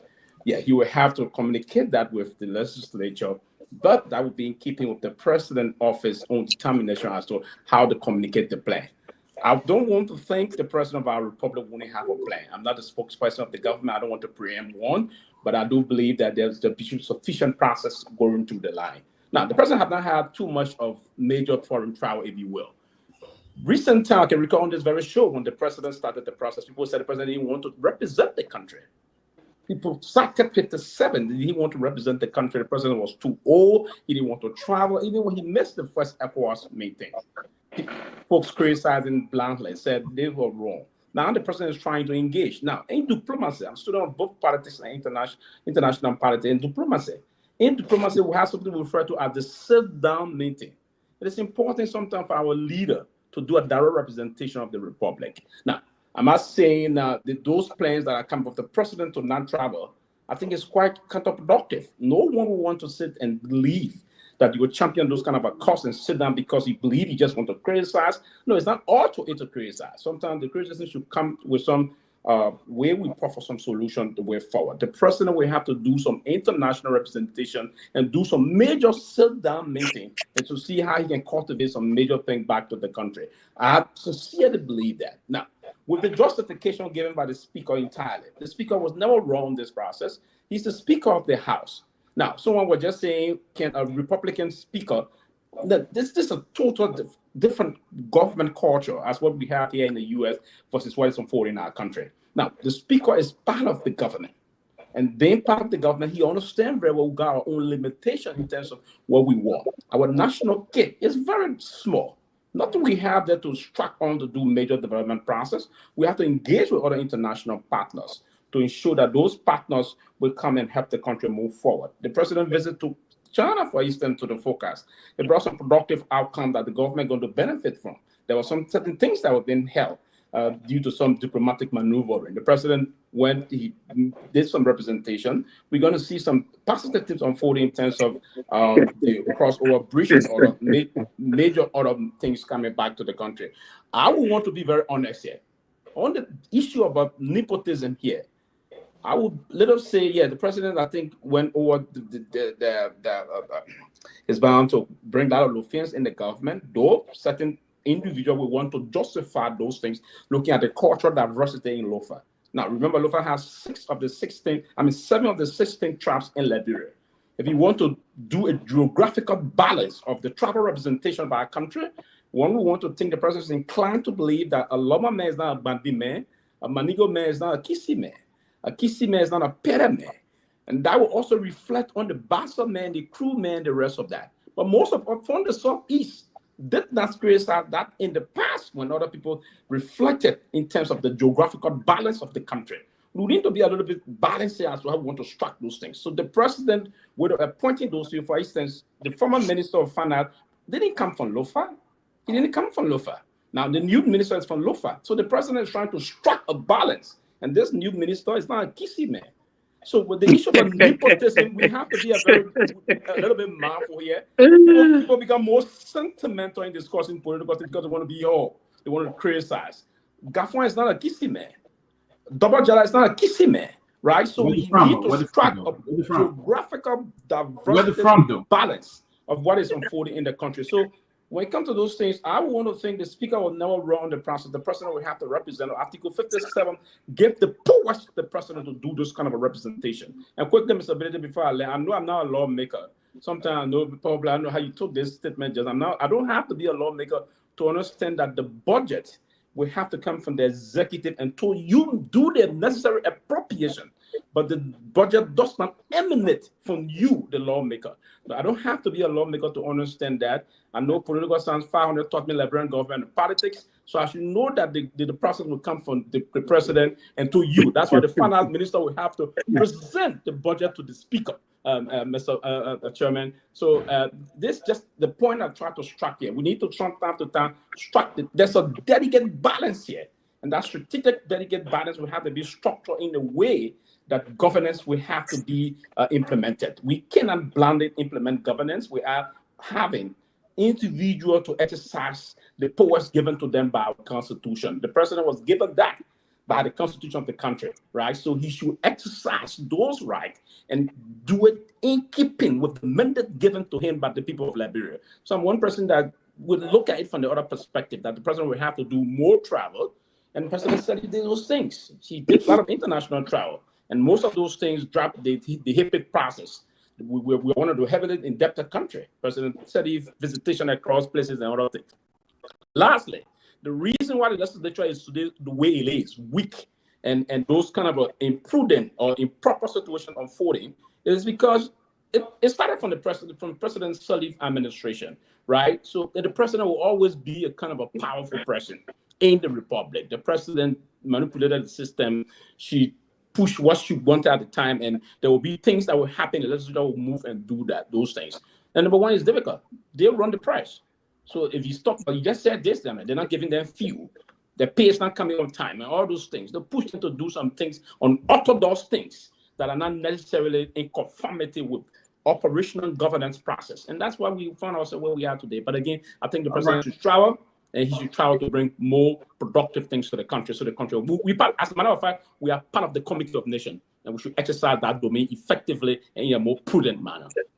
All right, let's go to Robert. Robert, come in. You follow the conversation. Thank you. Yeah. Thank you, Doc. And it's a great conversation. It's good to see everyone on today. So excuse our ignorance.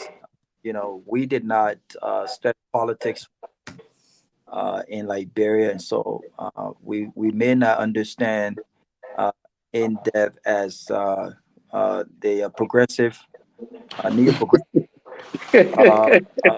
We will attempt to apply some common sense to the conversation, because I don't think that the issue here for me is whether or not the president must travel. I think I'm hearing the feedback. Can we mute, please? For me, I don't think the contention here is whether or not the president must travel. I don't think that should be the discussion here. Yeah, we understand that the president have got to travel. But just because the Constitution allows the president, or because the president is the chief architect of our foreign policy, does the president have to travel every single trip? That's the question. And if the answer, Sylvester, is yes, the president is required to travel every single trip, then you and I guess, will concur that there's no need for a foreign minister, right?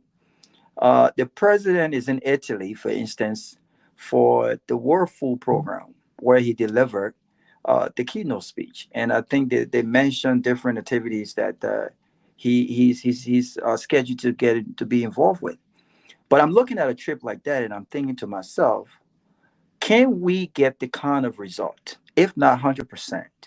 Can we get similar result if, for instance, the foreign minister, along with the agriculture minister, if they had been those folks representing the president at that event? The trips of the president is important. We get that. The president cannot just sit in Monrovia when we need things done, when we need resources, when we need investors. We get it. But every responsible government in difficult times, and I'm not speaking politically, I'm trying to add some common sense to the discussion. Every responsible government in difficult times are faced with making responsible decisions in the interest of their people. They are also faced with spending responsibly.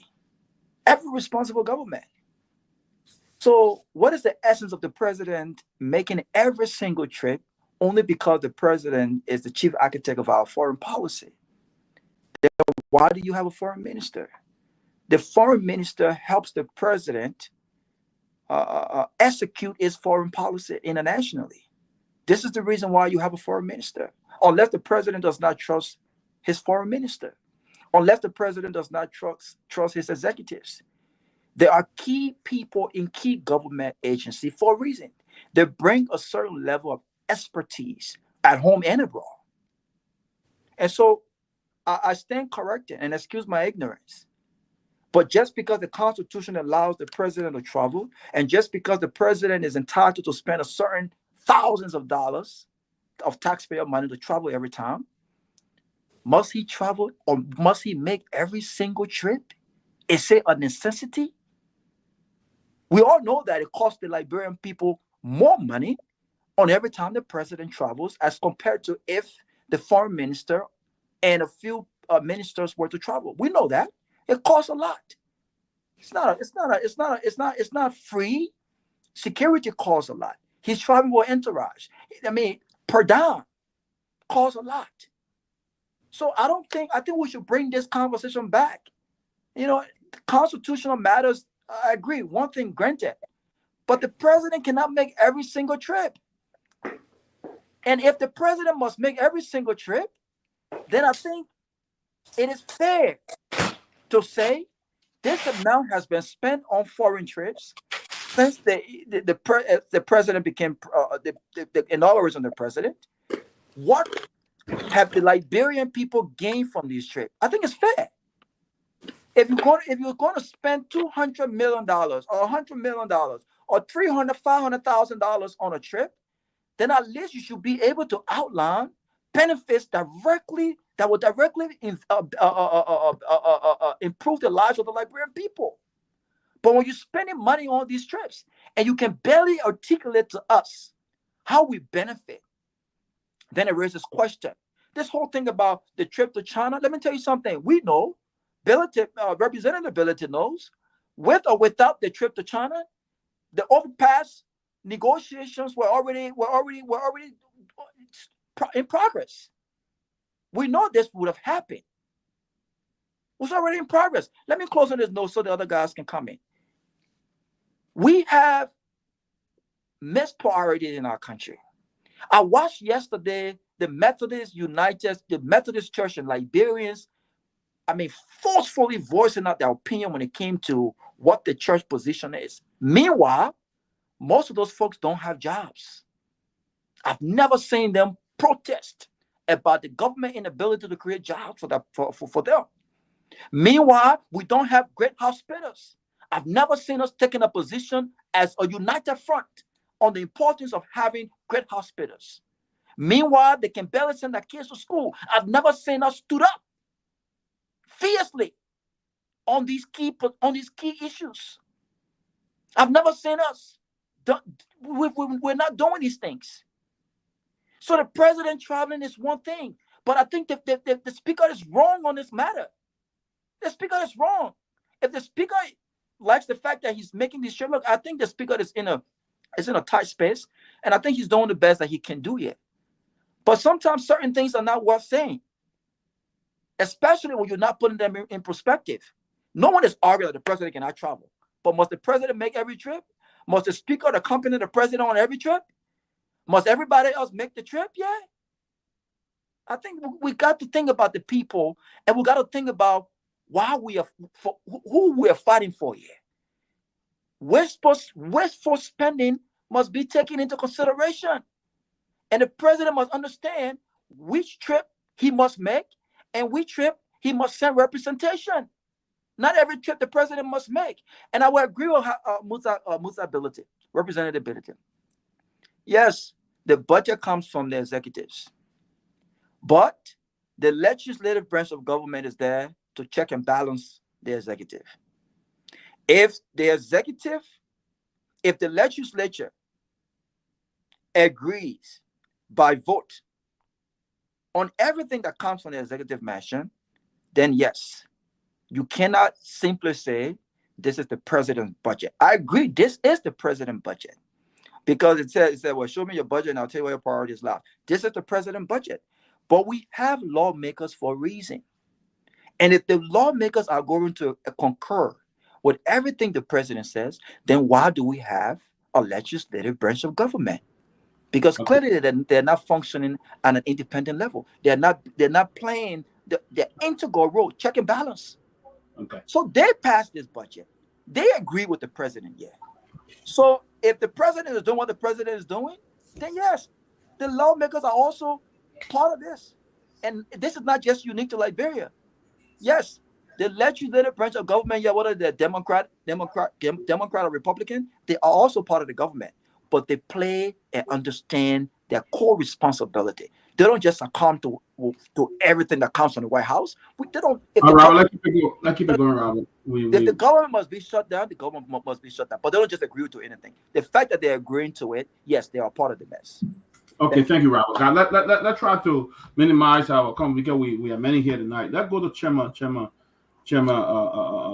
Sanvee, and then we'll come to Grace and Professor Kennedy, and then we'll go to Chief. Please let me make one small interjection before Chairman comes in, please. You can come in, yeah. I think we need to start somewhere as a country, and I will just please allow us to start somewhere tonight. Sylvester, for me, I like to go by the law.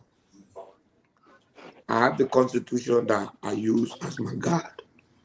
There's nothing in the Constitution of the Republic of Liberia that says that the president is supposed to submit budget to the legislature. I don't care about what is the norm. But what I've read, and the late 2 cents my parents gave me to go to school, says to me that January, the president of the Republic of Liberia will come to the legislature and present his priorities to the people. That is the law. That's what the Constitution says. That's what we will take and use our appropriation power. And the Constitution is very clear that every revenue bill shall originate, and I'm using the word originate, from the House of Representatives. I'm not a perfect person. I could be wrong, but I want somebody to read any part of the Constitution of the Republic of Liberia that say the president of Liberia shall submit budget to the legislature. I'll see that one. And I'll be happy to succumb to that. Unless we begin to take things the way it should be, the country will not go nowhere. That's exactly why we sat here and said Joseph Boakai, 42-year experience. Nobody bothered to ask what has been the significance of those experiences to the country. They just say the 42-year experience, and it didn't matter to anybody whether that has been good experience or whether those governments have been good to the people. He just said, no, me, the late thing I came to do from the small paper that my parents went to farm and buy pepper and cola to send me to school, tells me that the Constitution says every year the president of Liberia must come and tell us that anything I want to do, that anything I want to do, that anything I want to do. Then the legislature will appropriate. And to do so, the Constitution says revenue bill must come from the House or originate. The word originate, when you use the word originate, you mean that the place is starting from. It can't come from the president, then it will originate from the legislature. My brother, this is not a Supreme Court where laws are sometimes made on precedent. This is governance. We have to go by the rules that are written. We've had enough of that. This is how it's happening. This is how it's happening. They may got 50-year experience. Yeah, United Party here with 12-year experience, they're not doing nothing. 12 years, nothing they're doing. The only thing they have done in the 10 months that we pass is to compare every action of theirs to the very CDC that they chase out of here. Nothing more. When it comes to travel, and we are daily. When it comes to moving people on out of tenure, we are doing everything. So I beg you, I want to stick to that rule. So you can help me tonight for the benefit of the people on the show. I say the budget or any financial instrument originates by the Constitution from the House of Representatives. All right. Is it my time? Yeah. Well, it's good to see everybody. It's a full house. Grace, why are you laughing? Like, you know what I'm coming to say. But let me say this. I'm listening to everybody, and I'm listening because I'm trying to figure out where we are as a nation. One, I hear the passion in the voice of my former national chair, always chair, and representative, who, by the way, I'm extremely proud of. I think he has set the stage for what a model representative should look like. But there's one problem with what is happening here, is that obviously we are looking at the Liberia we all aspire towards. We're not looking at the Liberia we have today. And that is the problem. The problem is there's only one Musa ability in the House of Representatives. The problem is the CDC Legislative Caucus. I see a lot of seditions passing around, even attacking the speaker. But the problem is the CDC Legislative Caucus in the House of Representatives aligns with the Unity Party. Correct. And guess what? If Fonati Kofa were to attack the president would join the CDC Legislative Caucus, they will remove him. When was the last time we had a confrontational speaker to the president? Edwin Snow tried, he survived, I think, 1 year or less than a year. Alex Tyler did what he had to do. When he got towards the end of when he was going closer, one day he decided to say, he won't be president. You know, I'm a student of history. When he decided he wanted to be president, Ellen did everything in her power and they removed him. And we got Emmanuel Nukwe. By the way, in 2017, Joe Boyka picked Emmanuel Nukwe to be his running mate. Fast forward to the CDC years. Buffer Chimba, who was one of the fierce advocates for the masses before he became Speaker of the House. I used to see Buffer Chimba attend protests with the University of Liberian students. Buffer Chimba became Speaker. He did everything George Weah instructed him to do. Now, let's come to Fonati Kofa. He can defend himself, but let me say this. He was asked a question, and I believe he was answering the question regarding the president's trip. By the way, he's on the trip to Italy. Do you expect the speaker to say that the trip is bad, that he was on his way going to Italy? No. The truth of the matter is it's almost like we're trying to live in the Liberia we dream of. Newsflash, folks, that is not the Liberia you have. The Liberia you have is one where, Mr. Representative, you are right. The national legislature can raise a budget. They can do that. Because when the budget gets to them, if the president sends his budget to them, they can move. In fact, they did it in this budget. There were certain things they move around. The budget that was passed was not the budget that Joseph Boyka sent to the House. So yes, your argument is true, Musa. The national legislature can do that. But you rightly said it. The executive held the legislature hostage. And guess what? The very for Nanti Kofa had a gun to his head. If you don't do that, and you don't get our car, and you don't do this, we will see what will happen to you. Look, folks, I hate to sound like a broken record, but I know we want to see a democratic Liberia where the speaker stands up and fight. Guys, it's not happening. It's not going to happen. Because you know why? Because you know why? Leaders are a reflection of the people. When you replace somebody, where are you taking them from? When you replace Solomon George from district number, what was Solomon George district? By the way, I saw Solomon George give a speech the other day, and he said, Joey, I'm not even thinking about coming back. Doing an interview. He did an interview, right? Good. But you replace him with somebody from his district. All I'm saying, folks, is that until we can start to deal, and I see the passion in Musa, me and he have this debate offline all the time. All the time. The fundamental problem we have here is our system is not ready to absorb the kind of changes that we're talking about simply because we don't have the kind of men and women that we need to have to be able to stand up the way. So guess what's going to happen? Musa is going to say his own. He's going to go on the record. He voted against the budget. Did the budget not pass? In the legislature, they say the minority will have a say and the majority will have his way. All I'm saying, folks, is I think let's hone this conversation a little bit. When you look at the budget, and I also understand the people who say this is the president's budget, because at the end of the day, it clearly shows what Joseph Boyka's priority is. Joseph Boyka is in Italy speaking on agriculture, but he cut the agriculture budget down. So it clearly shows where his priorities are, right? I will only end on this note.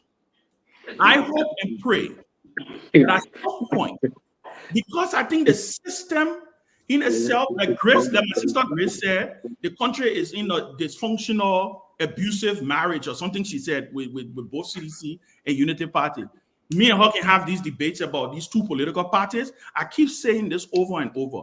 The Liberian people will have to take a self-reflection and look themselves in the mirror because they vote for these people. If the propagandists have won, their men are on the screen would not have our EP next to his name. Because at one point in time, he was supposed to be a criminal. Today, nobody can call Musa a criminal. Why? Because of the way he has carried himself, the way he is carrying his legislative function. It took him less than 3 months to rehabilitate a lie and a propagandist image. All I'm saying, folks, let us hound and come back to reality. There has to be some point where we understand where we are as a nation and we start dealing with it rather than walking in front and then we say we won't walk our way back. That's why I will stop for now. All right, Grace coming, and then we'll go to Professor Kennedy, and then now coming, right? I said after Grace, yeah. I mean after Professor Kennedy. Yeah, no problem. Grace coming. Well, I am very tired. I would like to welcome Representative Musa Bealded, the most beloved representative in Liberia right now. And I would like to say thank you again over and over. Continue doing what you're doing. That when people are watching. But I know Ben can come here and he will, me and Ben will go up, back to back sometimes. He will say everything he has to say. This speaker, we are not going to make any excuse for the speaker. Liberian people gave Speaker Kofa a chance. Speaker Kofa was going to prison for investment in this country. He went back to Liberia, the only country that would give him a chance to get to the position that he's in. So he owed the Liberian people a lot. Because in other countries, Speaker Kofa will not even be heard anymore. Let's just be realistic. For him to get in such a position, and you seeing that people still seeing that the man is corner, or he's not something, then if you know you can't do the job, remove yourself. Better to sit in here, he can be speaker. Or that we need somebody that have the guts to do the work for the Liberian people. We need somebody that will stand up to the president and say, you know what? This is not going to happen for me. I know you're a student of political science and you're a student of this thing. For me, I'm just a student of humility. I let my friend, I'm a student of reality. And for the Liberian people, these are the people I speak for. I'm a student of nothing else. I am saying I will continue to say that the president don't have to travel the way he's traveling. The gastronomical opportunity cost. You spend money traveling means that you take it away from addressing domestic issues in the country. Liberia has a lot of domestic issues in the country.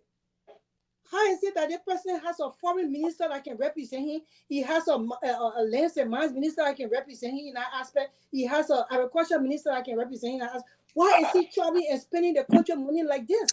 And you tell us that, oh, the president's supposed to go meet the Pope.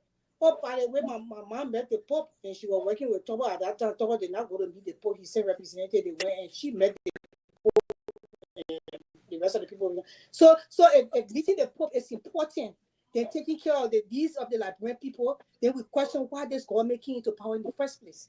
These people criticize CDC. I know Judge Weah is very, very, very disappointed in Fanatic Kofa right now. He is. And because if Judge Weah government was voted out of power because of all these things are happening, and we have a seditious speaker cannot take a stand, Judge Weah should be very disappointed. They should have just kept Weah there. Y'all know me, for me, I will say the truth. They should have just kept it there so we can figure out that says that we in now to see what we're going to deliver for the country. So I hope the people who voted these people into power are very ashamed of themselves that Liberia is a filthy nation. We don't need excuses. We don't need any backdated behavior. We want something to be done abruptly, and we want it now. And it can be done. We can have people in the house to stand up for this country because they owe it to their country. And that's what we are waiting for. We'll continue to hold our feet to the fire. I will continue to say, these two political parties are not the way forward to change Liberia. Liberians, open your eyes. Come 2029, CDC and UP, they have to be going. You got to tell them bye-bye. These people will never change your country for the better. So we have to change our direction now to a new place and vote a new group of people in to change the lives of the Liberian people. That's just what I have to say.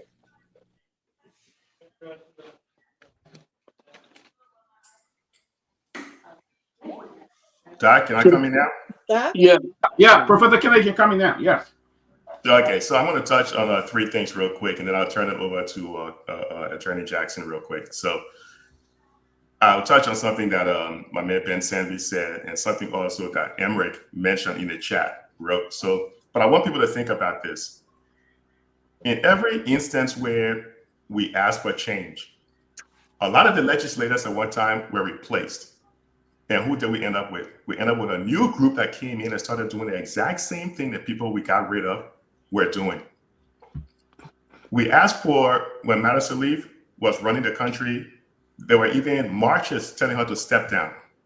We asked for a change for hope. They came in, and what happened? The World Bank reported that we have more people going to poverty than at any other time. Some people will argue that's not true, but it's in the World Bank report. We asked to be rescued. And now within a few months of the rescue mission, the people are feeling the pinch. Does the president need to travel? Well, when we had COVID, no one was traveling. So it's not mandated that he needs to travel because COVID took place. There was nobody there traveling, right? So you can survive without having to do some travels. If they thought traveling was important and it didn't upset the people, they will publish the expenses for each travel. They will publish it. Then we will know whether it's, but the fact that you're hiding it, that means you have something to hide. When the former president of Mexico, Obrador, came to power, the first thing he did was he took the $200 million government plane and he sold it. It took him years to sell it. He sold it for about $92 million or so, but he felt that it was going to be more expensive to maintain it. He sold it. When they had the women conference over in Paris, he didn't travel. He did it via Zoom. George Weah took a delegation that flew to France, sat in a hotel room just to do Zoom conference. You see the mentality? The president has diplomats in every country that is meant to do the bilateral meetings. He doesn't need to travel there to do it because when he does, he takes a large delegation like a rock star. It's expensive. He doesn't need to do that. In fact, a lot of these governments are willing to give Liberia money without the president having to do any travel. It's in their budget. So we saw Madison Leaf do a lot of extensive traveling. We never saw the benefit and the cost to do the cost-benefit analysis. We never saw it. We saw George Weah do the same thing. We never saw it. How can you bring about change if you're repeating the same instances that others who did it before you never successfully did it? You know, when Representative Bealded speaks about the Constitution and following the Constitution, it baffles me because what is the purpose of the Constitution when no one is following it? They're not following the Constitution. It's like having a speed limit law or saying nobody in Liberia can drive without a driver's license, but nobody listens to it because it's not being enforced. A law is only as powerful, a constitution is only as powerful when it is being enforced, because people will see there's some cost to you breaking the Constitution. No one cares about the Constitution because everybody's breaking it. But I would encourage Representative Bealded not to give up, keep his fight, and see if he can bring people on board one at a time in his side of the ring, and then carry on the fight. The legislature actually holds the power in the country. The reason I say that, they can override the president. They can do a lot of things if they work together, but they're so dysfunctional. That's why you can't get anything done. That's why the president seems to run anything. Let me close on this real quick. Emmerich mentioned what Musa Bealded, Representative Bealded, have been talking about. The changes Representative Bealded mentioned in other countries is a top-down approach. The president that came into those countries, he immediately started making some changes. The countries that were worse off than Liberia, the three tigers, the Taiwan, Hong Kong, Singapore, even China now is in abject poverty. Look at Botswana. Look at all these countries. What brought about the change in those countries? It was the leader. When Deng Xiaoping left China, Mao Zedong came in, he brought about change. It took China about 15 years. Now China is the second most powerful country in the world in terms of trading, right behind the United States. And China was worse off than Liberia. They were worse off than Liberia. And there they are. Singapore, the same thing. When Lee Kuan Yew came in, top-down approach, he changed the country. The same thing happened in Botswana. It happened. So for Liberia, the change, we may not like it, but it will have to come from the presidency. So what is killing Liberia is, like what Nelson Mandela said, we have the leadership deficit. Until the Liberian people come together, unite, and put in place someone with a clear idea of leadership, they will never change. You can't be electing people they never had no debates or anything. You don't even know what their program or what they stand for, and you put them in power. It's absolute nonsense. What do you expect? You never listened to what the arrest program was all about. You wouldn't have heard a catchphrase arrest and you ran towards it. No one can define what it means or what the step-by-step of the arrest program would do to alleviate you out of poverty. You only heard a catchphrase. Only now they're talking about going to write or build out what the arrest is all about. It's just absolute nonsense. You know, you're putting the cart before the horse. So we're in the situation we're in. It's not by accident. We're in the situation we're in because we ourselves in the public, we haven't changed our mindset. Until we change that mindset and stop accepting the nonsense that's been fed down our throat for years, we will always be the top 10 poorest country in the world. That's where we find ourselves today. We have the resources, but we can't seem to get out of this vicious, it's called a poverty trap. We're in this poverty trap. We keep running to the IMF for loans. That crap has never worked. No way that President Boyka would succeed in using IMF money to turn Liberia around. It has never worked. It will never work under his leadership. They keep fooling themselves thinking, oh, it's going to work. Let's run to IMF.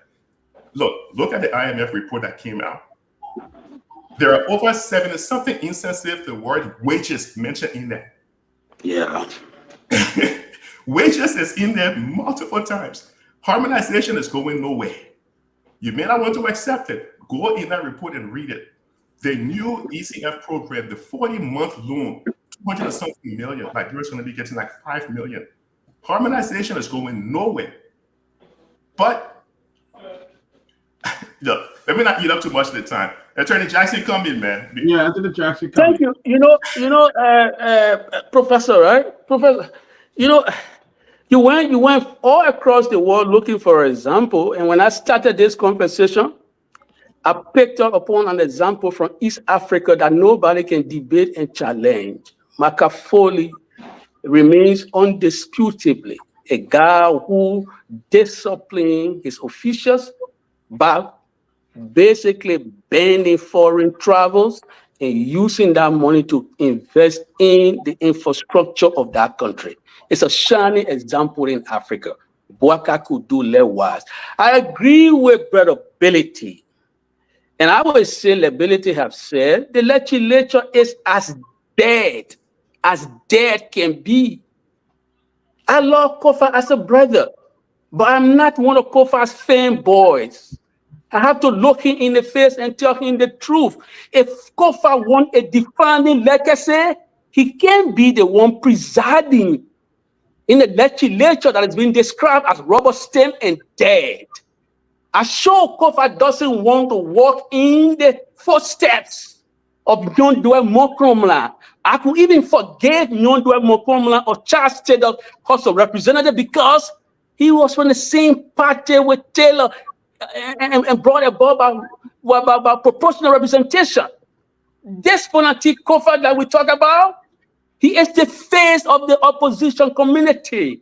If he's not willing to define his legacy by standing up to straighten a backbone and make our democracy to be functional, I'm not going to walk behind him. I will say my truth to him, and I will remind him of the power associated with the position he holds when I call into proceeding John Bercow of England. You know, John Bercow was the Parliament Speaker of England. He ended the government of Theresa May by basically adhering to the precepts of democracy. My friend Ben goes to, I think Ben, even in that Speaker Kofa, when he says that the speaker is on the trail, so he can't condemn it. Ben, is it for the speaker or for the country? Are we trying to protect the speaker? If the speaker cannot speak true because he's on the trail, then he's complicit in undermining Liberia democracy. He should be ashamed of himself. We made him speaker. People criticize we are today is not in power. He should straighten his backbone up. Liberia democracy cannot be built by spineless and gutless men. If Kofa is about protecting his job, brother, then I would say shame on Kofa. It should not be about protecting your jobs. It should be about service to the Liberian people. Nobody will be speaker forever. No status quo can stay in place forever. Do I need to remind Kofa about that? Oh, he doesn't care about his legacy. He will leave over there with his Kofa over there doing the bidding of sick and wobbling President Bouaka. Is that what he wants? You know, Dr. Famule says something in one of his famous pieces. One of the pieces called Now They Know. Dr. Famule articulated eloquently that there are people who are conditioned to serve evil. And I'm saying that with all that Bouaka has done, just in 8 months, there are people here who are still finding way to justify the abuse of public money. You know, somebody goes to the Constitution and they're using words that we need to apply meaning to. The president is the chief architect. What does architect mean? Let's define it for ABC people who follow us. Architect is somebody who designs, who draws things out. When the president is the architect, he draws out the foreign policy. He's not going up and down to attend these meetings. That's why he got foreign minister. Architect, if the president decided that the emission gas at the IMO should be reduced by 5%, Liberia permanent representative of the IMO will articulate that position. He said, this is what Liberia wants for emission to be. The president doesn't go sit to the IMO and say, because I, the chief architect, I will say to the IMO and argue what emission reduction should be. What is this that we're doing here? You say, oh, the president should be using prudent measure. Prudent? Is prudent not losing meaning? Are you entering prudence of its meaning? When you say prudent, that what? That wise, sensible judgment.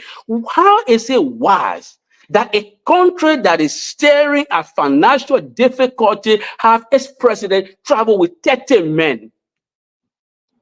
And you want to use prudent here, brother? What are you using prudent for? You're abusing the word. You're doing violence to prudent. Because no sensible person will agree that it is prudent for a country that is financially starving to put behind the president protected people who doing zero. Let's stop doing this to our country, brother. It's not fair to Liberia.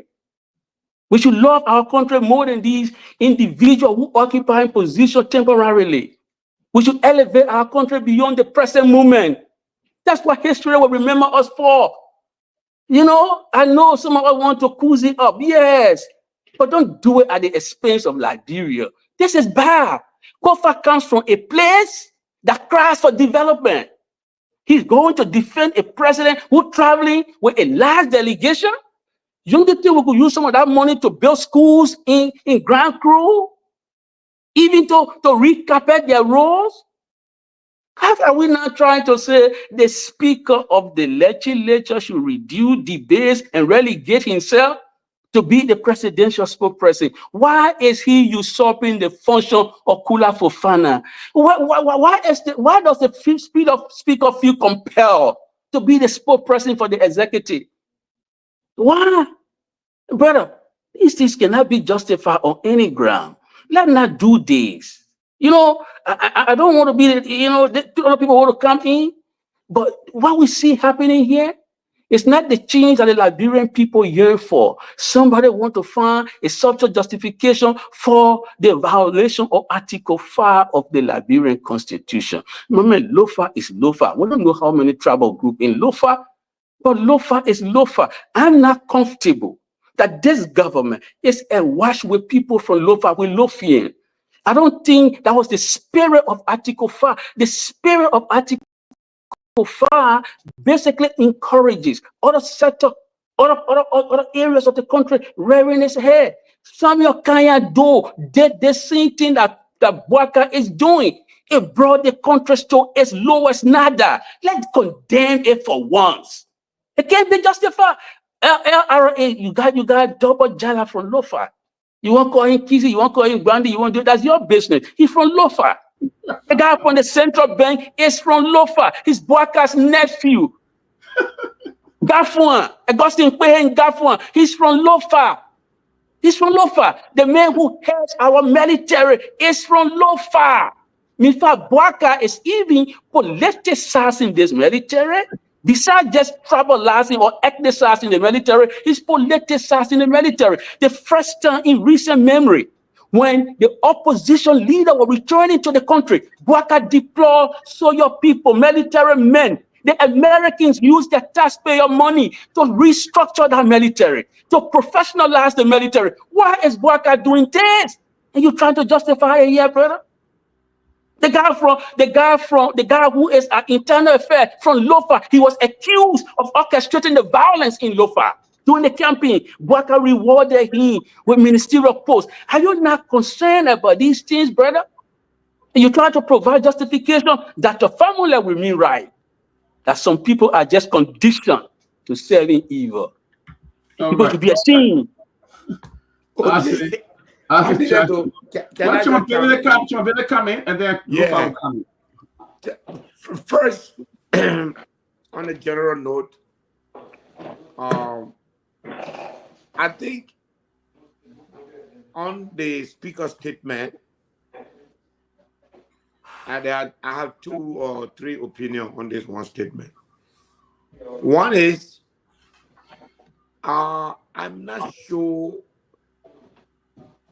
the way it is being portrayed that's how he made it. I don't think he was like playing the role of Jeremy Pia or Kula Fofana. I can't see what he was doing. Let me get water, Musa. I think he was asked as to what his opinion is when it comes to the president travel, and he opined that he thinks that it's too early to criticize the president on travel, and that the president needed to be out there and travel. So that's how I read it. Now, even that I don't agree with, because for me, and I know Fonati Kofa is traveling, and I know that the travel he's traveling, he's using his own money to travel.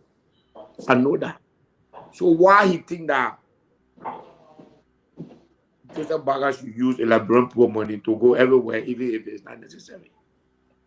I disagree. The second thing is the thing Ben said, and I'm sorry that Ben is not, and if he's on, I would like to look him in his face. Ben, most of us on this show here, we're older than you. And therefore, you represent an upcoming generation of leaders. We will not build this country on fear. Let me call Ben. Yes. We will not build this country on fear. And that because Alex Taylor, Edwin Snow, and this person were removed, so Fonati Kofa will follow.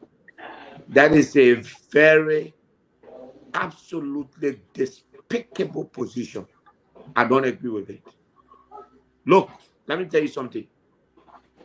United Party will never let Fonati Kofa.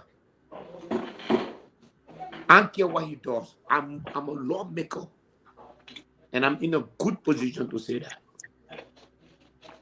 And I also know that the CDC people in the House are incorporated to a United Party. But there is a time that a leader must stand alone. In life, the first step towards failure is the fear of failure. You should never be afraid. Me, if I be speaker for one day, that's enough. But that one day, I will pass all the resolutions that will change your country. The leggy, when I move on there, they can kind of reverse it. Fonati Kofa should not be afraid, and I don't think his opinion that he expressed and the way Ben is taking it, I don't agree with Ben, and I don't even believe that is Kofa's position. Kofa is a very smart man. He knows that the UP doesn't like him. Being a speaker in the Republic of Liberia is very difficult because the lawmakers are not doing anything to represent the interests of their party. All the noise that CDC is making, also, their lawmakers doing the complete opposite in the legislature. I hear today that they've been attacking Kofa, but why they can't attack their own people? They did a whole budget alteration in full collaboration with the CDC people in that place there. Now, is that the Liberia we want, Ben? You just come in. I'm sure you're on your way. You come and start. You come and jump on. Is that the kind of Liberia you want? That I'm going to be speaker and therefore I'm going to toe the president line because the president will remove me. Me, the day I be speaker, you president and myself will agree on how we run the country. And it will be in the interest of Liberian people. I will never sit as speaker if I don't have the capacity to stand my ground and make sure I defend my position as speaker. Because if you speaker and you want to be afraid, no need to be speaker. Kofa is, I'm telling you now, nobody able to move him. To remove Kofa, you need 48 votes. Joseph Baga can't get 40. Joseph Baga did not get the vote that he needed to make a speaker. How can he get twice that amount to move a speaker? He doesn't even care for who is the speaker. Joseph Baga does not see the presidency that way. So for us to say that Kofa will not criticize because you go with Baga, I have to say that that's not the position of Kofa. I know that as a matter of fact. That's not his position. And what we should be pushing here is to push him to take a stand. His position on the president travel, I will characterize that as a misstatement. If he has his view on it, I think he can find a better way to relay that view. I disagree with him. The president of Liberia is traveling too much with no outcome and no benefit to Liberian people. And if that the thing that Ben then carrying around that because Ellis Kelly removed Alex Talon and Macomna removed Tila want to remove Macomna, so Kuva must to the land. I am saying right here to the Liberian people that even if Kuva does more than this, the United Party every day are plotting against him. I say so. So if that is his position, that's a fool's errand. Because at the end of the day, Speaker Joe is hard to hold. When you get it, take your position, stand with that position. If you lose that position, you save your soul. And history will recall you for what you stood for. Lofa, go ahead. You know, Doc, honestly, I would hate to sound redundant because just listening to what Representative Musa Bealded just stated, I'm not going to sit here and try to repeat almost what he said because I am in total agreement with what he just said. And I think Ben and I have had this conversation on numerous occasions where we talk about the possibility of moving forward. And his comparison is often, this is the country that you have, as though we cannot change things about where we find ourselves today because this is where we are. That means we cannot move from there to go anywhere further than where we are. So, I mean, I'm not going to dwell on that a whole lot. And then I'm just going to say this, though. I hear people continue to focus or speak of Representative or Speaker Kofa. Don't we have a saying in Liberia, monkey, the monkey doesn't, The monkey doesn't change a black hands?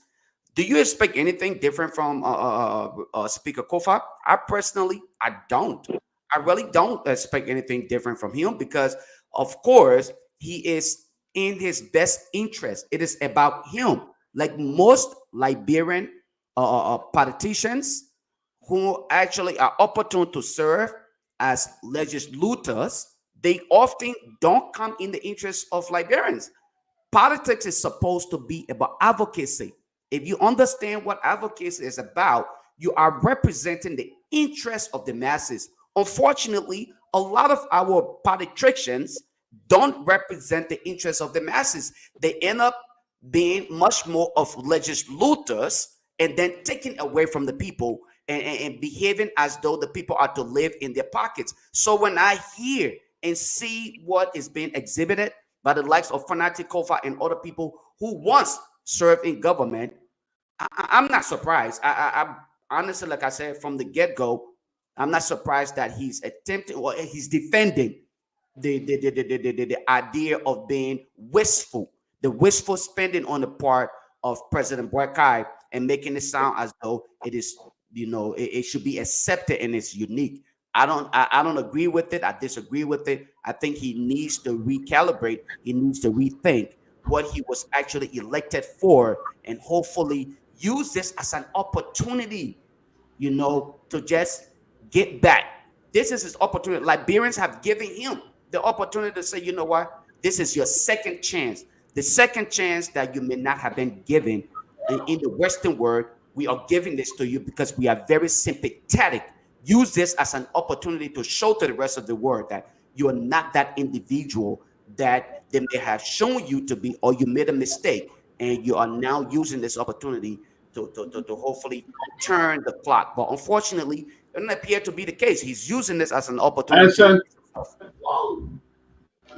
Yeah, on a sad note, you know, nothing will change. On a sad note, unconfirmed report we're hearing that the coach for the national team turned in his resignation.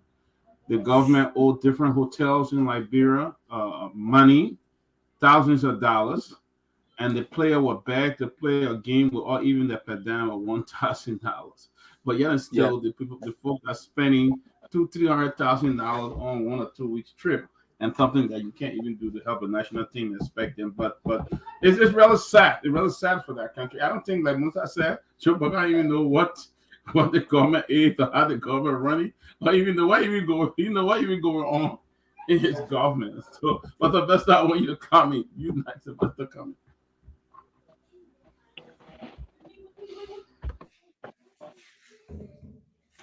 You're muted, Sylvester.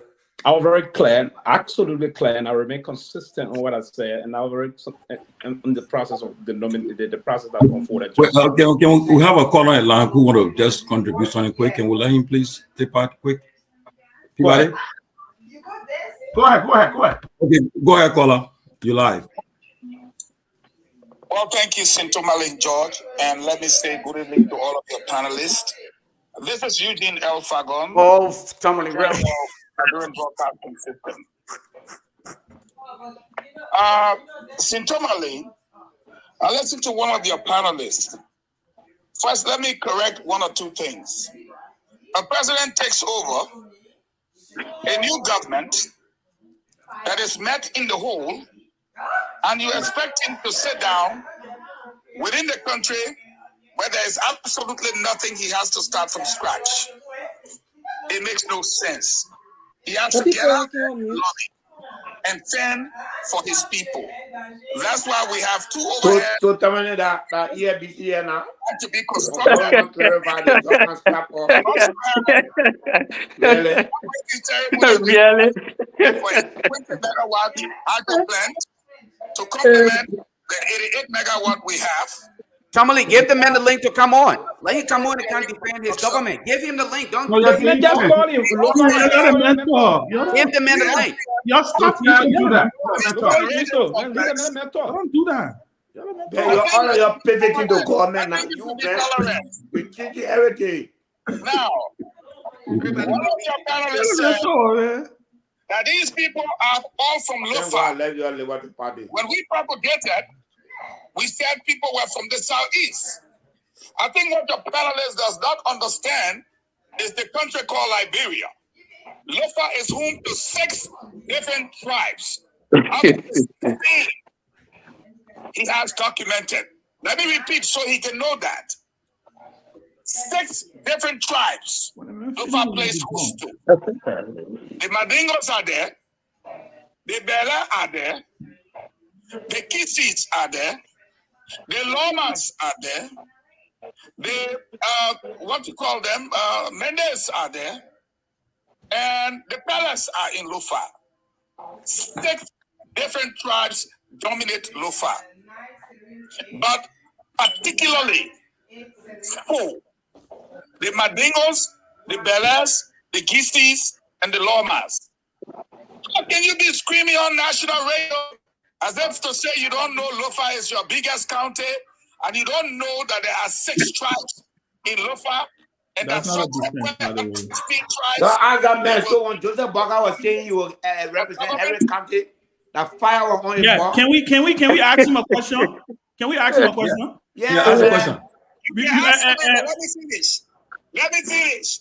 Okay. So because you can ask me, if a Mandingo man is from Lofa, you will scream Mandingo man from Lofa. That's where he's from. Isi man is from Lofa. That's where he's from.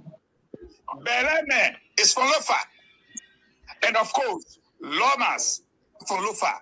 Okay, we got enough time. Oh, no, let him answer. Me, I don't move on your show. I'm telling you. Let ask him. So, Director General Fagon, the president made a pledge during the campaign that he was going to form a government that looked like Liberia. Every county would have been represented on his cabinet. Why did he break that promise? Exactly. He didn't say every tribe. To make a determination that the promise was broken, you will have to name one county that is not represented on his cabinet. Eugene, really? Eugene, every county represented on the cabinet? Every county is represented on the cabinet? You guys are giving Eugene free opportunity to come here. Is Bapolu on the count? Is Bapolu represented in the cabinet? Ministerial level. I'm talking about ministerial level. Yeah, but you see, when you ask the question, then allow me to answer. You just said, I'm talking about on the super level. Am I quoting you right? Yeah, ministerial. Then you're not being fair because it was about the cabinet. It's not superior or inferior level. No, you see? My man, the president was very clear. The president was very clear. The president said ministers. You understand me? You will find out tip. He said ministers. Cabinet minister is not deputy minister, my friend. He said ministers. The president was very clear. Ben, when you use the word cabinet, you're not talking about deputy. The president did not tell you that superior positions would be given to every county. He said that's what he said. That's what he said, Eugene. You're those lies to the Liberian people. We will find a tip and you will come back on the show. Man, the man know that what it was said, man. Can we get back to our regular program? I mean, don't go wrong here, busy and leave. Yes, you will find a tip and you welcome on the closing argument. We'll find a tip. The day that man come here, I will come. He said he would have happened to appear. Yes, thank you. Yes. We'll see you on the show. Thank you. All right. You feel loving? I see. But wait, I see the closing argument. You know, we can always track the issue here and say closing argument the other that first person. Exactly. Now they're making them somebody. But my man, you're not being fair. The men called in. There have been situations in the past where people have called in and we've allowed them. I think exactly. Let the man come on the show. Not the man, the MP. He's a managing director. The man, the director general of the LBS. Why are they giving me? Now we have to find that tip because I remember President Boyka clearly stated that his ministers will have representation from every county. He was very clear. Yeah. Again, and today I've been issue on this line but just what I said, right? And Fagwan and I didn't really communicate on this process on a serious note. But this is why I've been saying time to pan. Now I'm not part of this. I've been criticizing this administration. However, very clear here. Now about the process about the diversity of our county Lofa. I'm from Lofa myself. I'm not trying to defend the president or his decision. But let me go back to what Mr. Jackson was saying. He tried to order news as esophagus just now, right? I mean, he more water. Yeah, he ordered the processes. Yeah, he tried to order news as esophagus. He had to run for water, right? So for me, using the word prudent. Now, and I would use the word. Yeah, I would use the word prudent again. I know you let me deal with my esophagus. Yeah. Can you imagine when Jackson and Fagon when they appear happy? Exactly. That kind of hit the actual way. Y'all thought they remember that kind of show. Yeah. Fagon just stand as a Jackson. He can come. Yeah, the man can. I said, will be here. You will be here. We'll all be here. Yeah. So yeah, that's what I was saying. They will not miss me. I said, you'll be the clean. Who's how you say when I miss you, eh? No way. You'll be the clean, my man. How you manage? I'm back in Liberia tonight. Mr. Bealded, can I continue now? Yeah. Yes, sir. You have changed to UP man overnight. and you see, Mr. Bealded, I think that is unfair to me. You have to apologize to me. My man, you the man messing with you, man. No, I know. You see the message. I'm not joking, you man. You see the message. I'm YouTube on top of it. I know Mr. Bealded. I know the TV. I know he's joking. My man, I'm not joking, you man. I know, Chief. But let me say this to you: I don't easily vacillate. I don't easily. What? You might put. No, I don't wobble. I don't wobble. You political Allah. You my political ally. You know, I always be a ally, right? You know, I be a ally before. When I was attacking before, I was going after him. I be a ally. That's a fact. Yeah, you know that. But all of us know, Mr. Johnson, let me say this. I said it is prudent for the president to represent the country. And I'll maintain that. It is prudent for the head of the country to represent the country. And then I stand by what I said. Now, if anyone would want to believe at this stage that the president foreign travel, and that's why it's in the budget, and that's what we should be holding, and that's what Mr. Bealded, you said something, and I want us to bring this and highlight it. And time to time, we should already amplify this process, because in the very national budget, we have foreign travel and foreign means of travel. Executive Master is captured. Every land ministry and agency in the national budget, foreign travel and foreign means of travel, right? So we need now to begin the process of bringing the government to account. The accounting system has to be rigorous so that we will know how much in the budget for the president office, for instance, foreign travel and foreign means of travel. If that line item is exhausted, then we begin the process for the accountability process. Now, the legislature got enormous power, but we're not exercising those power. And that's something I want to shift the blame blindly on the executive. And here's where I got the problem. And for my own problem, my intervention will be intellectual. Because if you will sit and pass a budget that there's some, because there's 2 line items in the budget in those circumstances. We have to begin the process of assessing those lines and see how effectively the executive is performing in those areas. And are we bringing them to check in the terms of foreign travel and foreign means of travel? Now, so if the president is going with 30 persons and it's not in the budget, do we have a legislature or a member of that body that is trying to query the executive on the bill, call the Minister of Finance, or write the Speaker office, Mr. Speaker, bring the Finance Minister to tell us how many we spend in this quarter on foreign travel and foreign means of travel? That's one of the process there. And I will stop on that line, Mr. Bealded. You will answer the rest of the question. Lastly, the process about the way we consider the governance process for our country. Many of our folks will believe when we come and give our opinion is that we've been carried away by the other side. No. I just mean we have to learn to be very honest in this country. What happened yesterday, that's why sometimes I can remind Isaac, right? Mr. Jackson justified most of those things that he criticizing today when he was Deputy Minister of Public Affairs in the Republic of Liberia. Most of what he's saying today. But this very United Party, the same United Party, he defended religiously, fearlessly, right? So when Madam Salif often travel, he formed part of some of those delegations sometimes.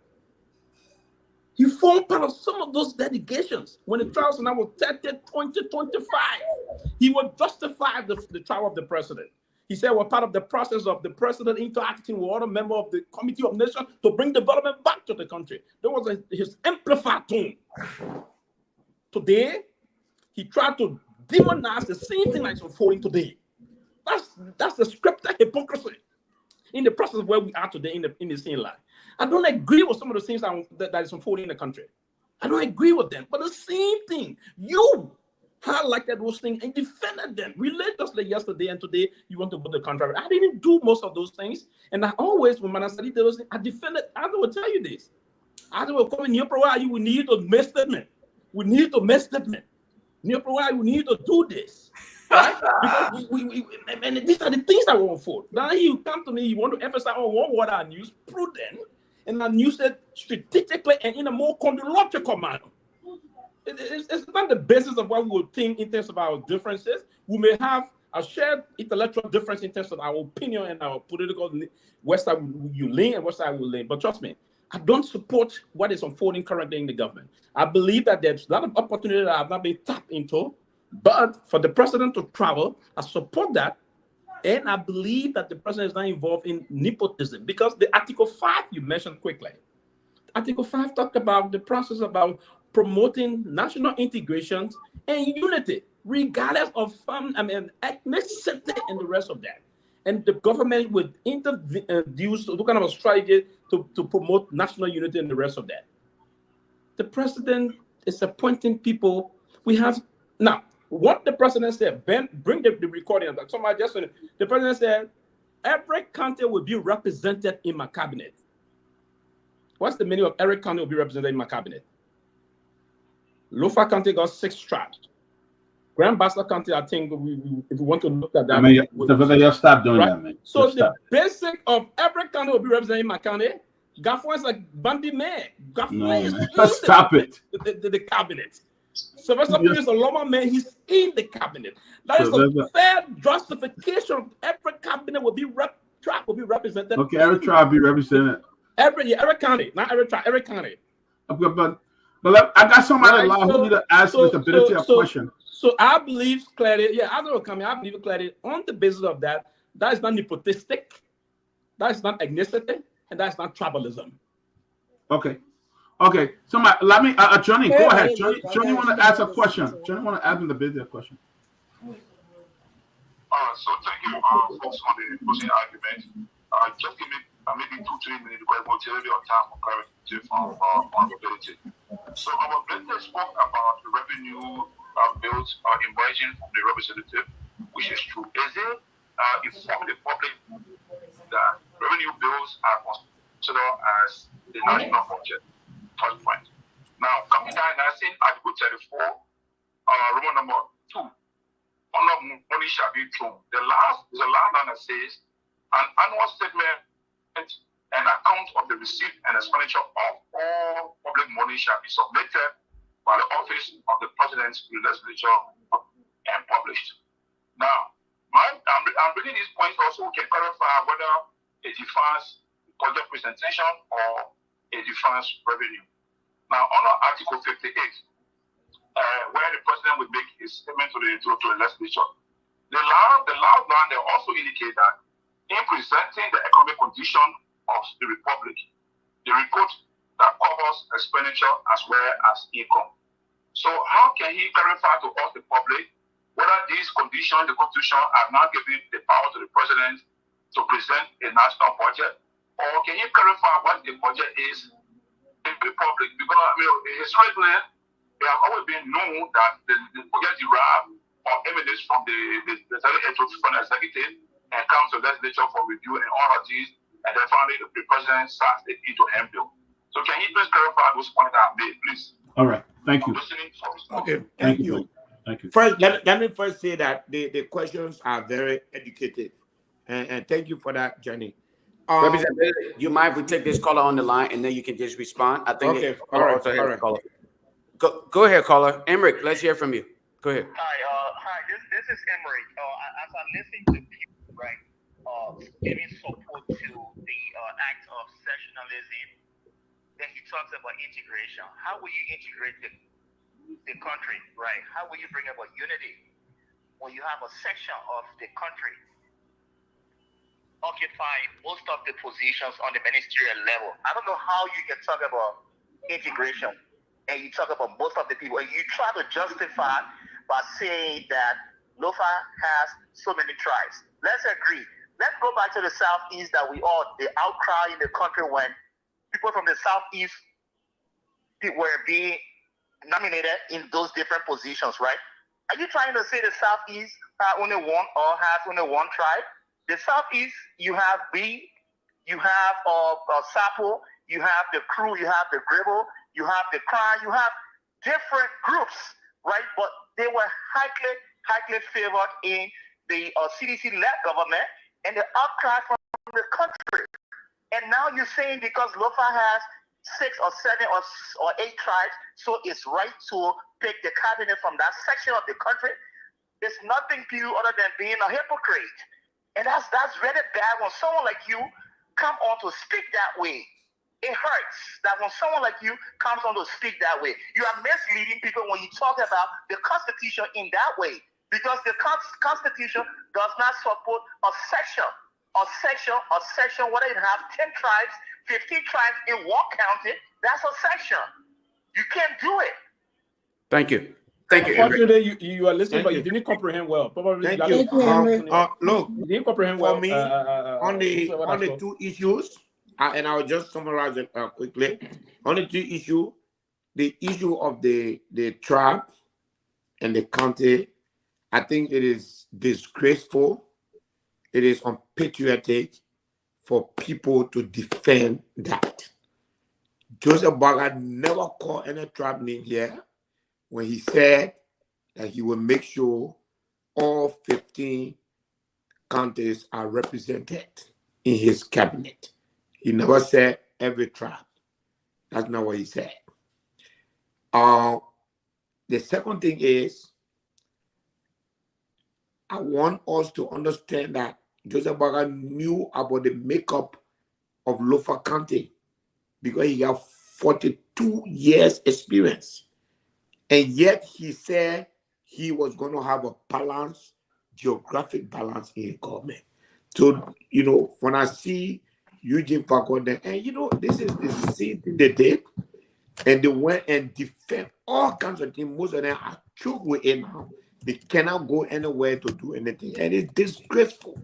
At the end of the day, I have to say that most of the people, at least the ones that I know, that are from Lofa, that were appointed in government, they are very qualified. But Joseph Boakai violated a campaign promise that this country will be on geographic balance. He owes the Liberian people an explanation. Is he saying that there are no other qualified people across the country? Because for every qualified person from Lofa, I can guarantee you 10 or 20 from other part of Liberia.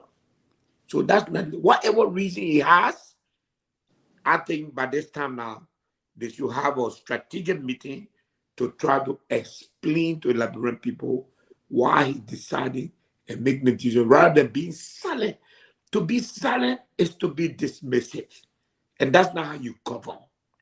So that's my position on that. On a good question that Johnny asked, Johnny, you made my case easy for me. You see, the Constitution said, the Constitution named 3 things. He said the president will get a program. Then the Article 34, I think, says the legislature will appropriate. Then the other article you name say the president or the executive will report everything that is spent. So that means when Joseph Boakai goes to the legislature in January to say, this is my plan, the legislature by right supposed to take that document. Even though I know nothing is presented to us, I never saw that statement, that whole speech, I didn't see it, but that speech supposed to include the president's program. Because that his whole agenda for the year, that's why they make it constitutional for him to come before the joint session of the legislature to say, for the next 12 years, 12 months, that's what I'm going to do. And for the last 12 months, this is what I have to do. That's why the president is giving the first chance 2 weeks after he becomes president to show the people what he has to do. Now, Article 34I is very clear that all revenue bill, Johnny, the budget is a revenue bill. When you say revenue, the budget is a revenue bill. I have been asking, and I'm asking Professor, my political progressive brother, to look in the Constitution. And I'm telling you, some of us, we didn't come to the legislature with experience. But when we are confronted with this thing, we take the book and research it. There is nothing in the Constitution besides those 3 events.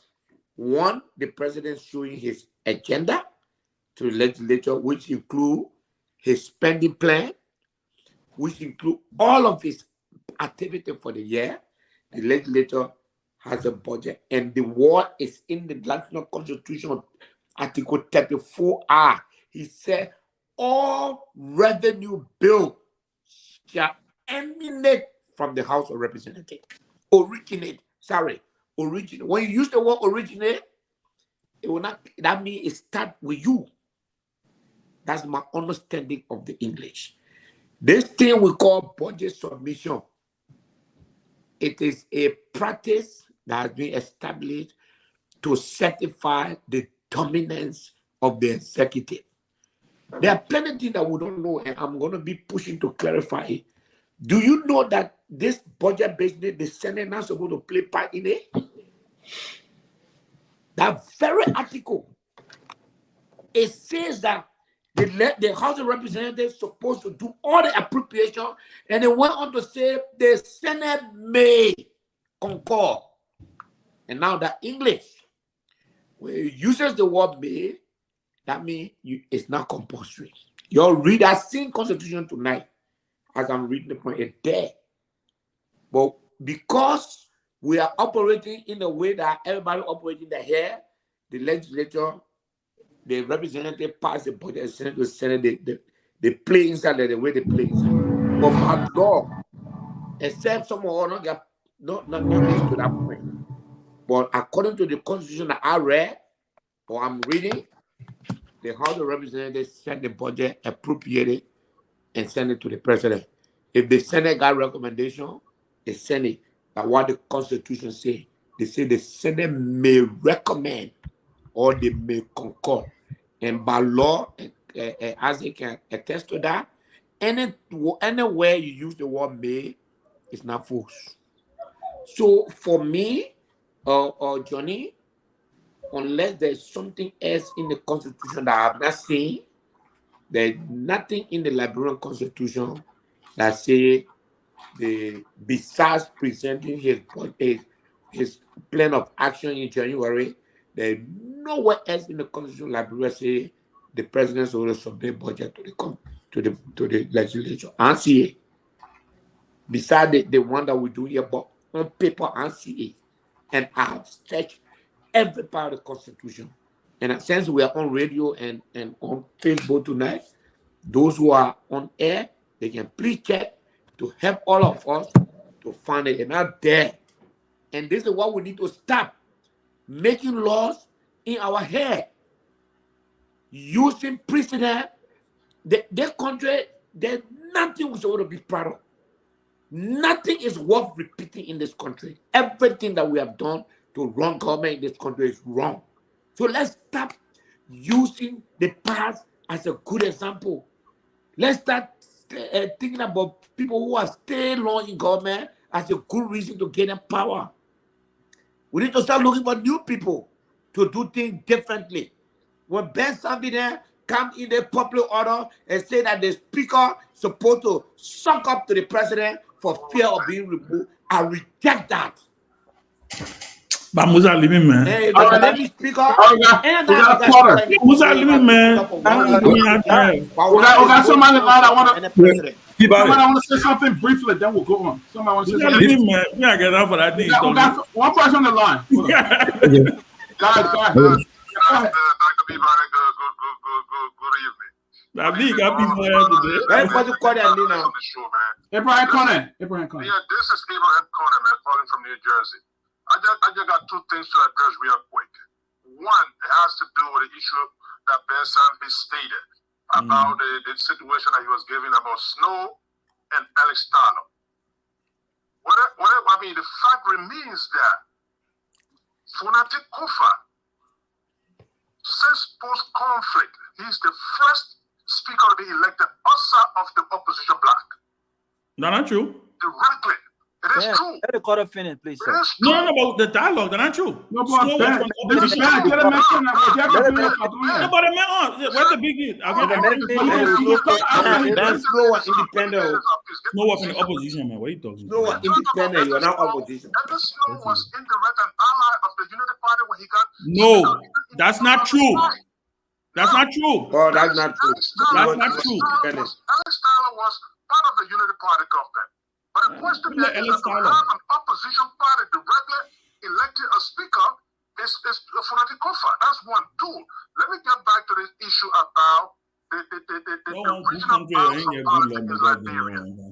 The framer of the Constitution emphatically stated that you cannot have a president and the vice president from the same county. That was a reason. Now, if you could come here to argue that because you got 7 tribes from the county, so obviously the county should dominate government, is not fair to the country. Because right now, as we speak, you got internal affairs, you got education, you got everything for Lofa County, regardless of the tribe. But it's not fair here because if that was the case, even if Gisima came from Nima County, there's no way you can have two Gisima as president. So, I mean, let's just be objective here, Ben. I know you argue, but that's the reality. Kofa, he needs to come clean. Speaker Kofa, he need that's what they call full disclosure. If you have an interest in government right now, like in the case of his madam, he need to come clean with it. You got to protect it. All right, let me close on that. Thank you, Dad. Wait. I want to educate Abraham really quick. No, Ben. You're the moderator. You're the moderator. I said to come in and then go to Robert. No. I didn't speak yet. Wait, but can I take this on the line? But let me make some program announcement, right? Okay. We got a confirmation. The LBS boss will be on our show, so I'll look forward to his appearance. And also on Wednesday, the CEO of Renaissance Communications, like Bealded, will be our special guest. He'll be our guest. My son coming out. Conflict of interest. Yeah, so yeah, will not be allowed. But we're having Bealded on Wednesday. The LBS boss will be us before the end of the week. We'll get the exact date, but we don't confirm that. Anytime you give one coming, even that session there, Robert, go ahead and then Isaac. Robert, go ahead. So I think my brother can. Hey, Robert. I said, Robert, can you mind if I just take this caller real quick? Then you can come through. You see, you exhibit your. Really had a caller on the line, please. You go say that politics. Thank you. Go ahead, real quick. Go ahead. Go ahead, caller. And you know he can attack Dylan no more. No. Lofa can attack Dylan. Go ahead. You're taking my time, Ben. You get fun to now. I'm at work. Okay, sorry. I will bring Lofa. I will put Lofa on the spotlight after. Go ahead. Other caller, go ahead. You know, watching right now. Was going to have a cabinet made out of something that resembles the country. Lofa County having all those places, even though they are different tribes, they don't represent. Well, who's speaking though? Who's speaking? The caller said, hold on 1 second. He said his name, but Ben and Robert were talking, so you did not hear his name. So, go ahead, caller, go ahead. Say your name. His name. What's his name? From Massachusetts. Like I said, the president said that he was going to have a government that represent the country. You can have the 6 tribes from Lofa in different ministries. It don't represent the country. We're supposed to have at least one from Lofa and the rest of the ministries and other state-owned enterprises that will comprise of different counties and stuff. Then you can have other deputies and other places from other tribes and other places. You can't say because that one is Wala Bandi, the other person is Loma, the other person is Mende, and blah, blah, blah. So that means they represent different, like brother the president was talking about. And the president keeps, everywhere he goes, he talks about unity, but he's talking one thing and he's doing something different. Thank you. That's a complete contradiction. Thank you, so my brother Ben, Konati Kofa is not acting right on behalf of the CDC. He's not acting right. This is the opposition and always dealing with it. Yeah, thank you. So let me say this. Ben, you gotta take this beating today. You cannot escape. What beating? Okay, but then relax more now. You gotta. But what do you mean relax? You can't come on national. The CDC people are talking. The CDC people are talking. The CDC people are talking. The deputy speaker. Hijack the show. You cannot hijack the show. You're not the moderator. Relax. Yeah. I'm protected. You gotta take this beating today. Oh, my man, talk. But then you don't want to talk. You want to talk. But Dad, can you protect me, please? Go ahead. We got 22 more minutes, guys. Thank you. I mean, Ben, you are moderator. You can't do the kind of thing. You can't accept the kind of thing and relax. Easy. Let me say this, Ben. You gotta stop this. 2029, if you're going to get on the ballot, people like us who's going to support you. You cannot sit on national TV and make our narrative difficult. You can't keep telling us that this is the reality. You always said this is the reality. If this is the reality, what are you going to do differently in 2029? That's a different change question. the reality. So that makes my point. But does that say that we don't have the reality? But no, listen, no. This reality does not have to be accepted by Liberians. I don't disagree with you. Okay, but every time you said this is the reality, we have to remind you. Yeah, but Ben, the fact of the matter is, this reality cannot be our reality. Exactly. This reality cannot be our reality. I mean, you are an upcoming lawmaker, man. Exactly. First of all, I have not announced I'm running for nothing. What we want you to say, Ben, is to say, even though we have an issue in our country right now that does not represent what we aspire to be, but we must not settle for this kind of reality. We can't settle for this kind of reality. Let me close on this note. For Nati Kofa, after Robert answered them, Ben. For Nati Kofa, I beg you. Let me go. For Nati Kofa, Ben. Oh my God, Ben, man, you pay fun to oh, you're attacking me. You're attacking I want you to Ben. You rebut. You always tell us that. Thank you, yeah, Isaac. Thank you, Boja. Where did you rebut? I was laughing at you. Bravo, you can't let it give at that. You won't throw that on me. I'll tell you off your key. For Nati Kofa. Ben is still my chairman, so I will you to him. For Nati Kofa is not the spokesman for Unity Party.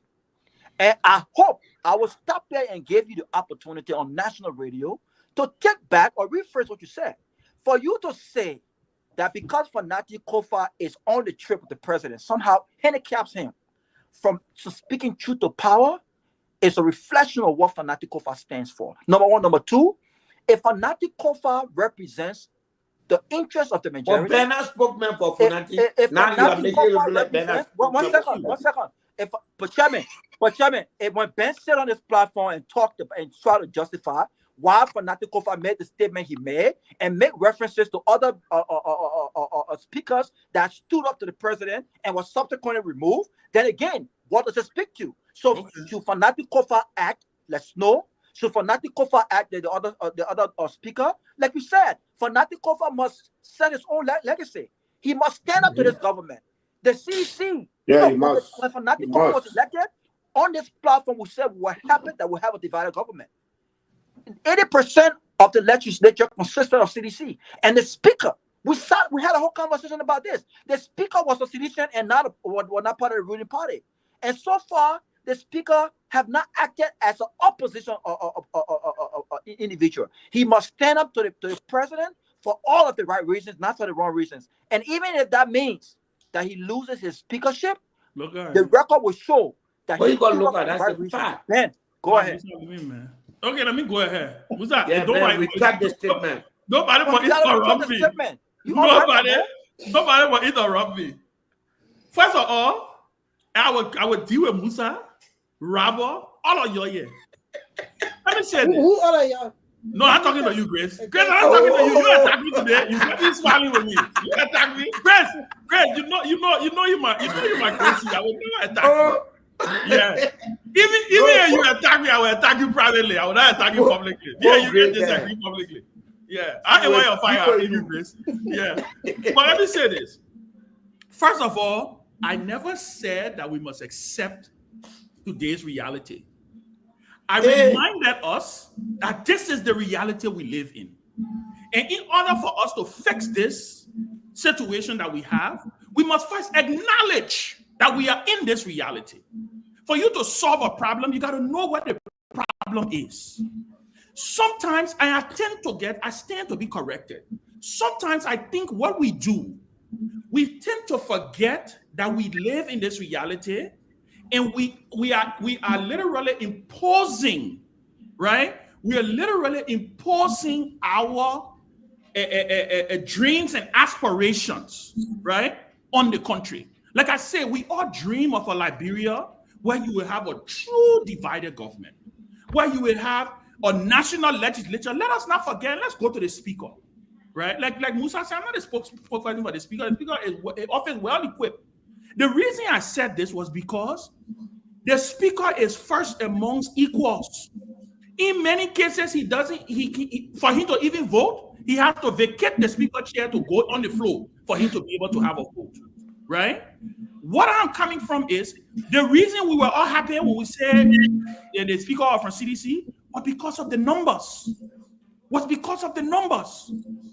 The CDC currently that comprise of a huge block in the national legislature.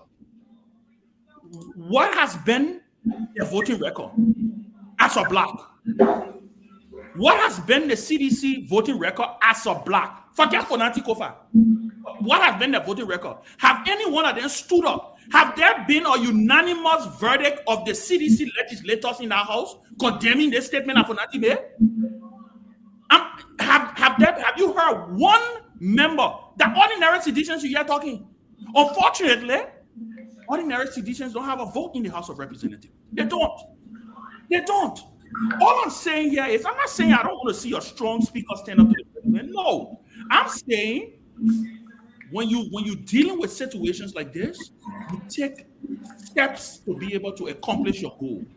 Well, I would rather see a Fonati Kofa as speaker than to see or what a man that was running for the speaker, the cool guy, right? Because if you think Fonati Kofa just acknowledged the president's trip today or said, you know what, I agree, and the president should be the chief spokesperson for the country, you can imagine what a Unity Party speaker would have been doing. So I don't want you all to attack me to say, oh, I say we must accept our reality. Hey, guys, the last time I checked, I ran against this reality.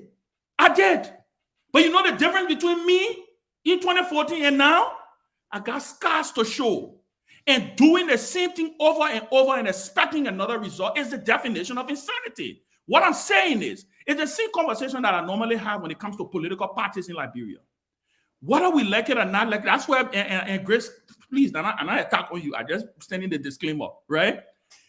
Like Grace said, we're in a bad relationship with CDC and Unity Party.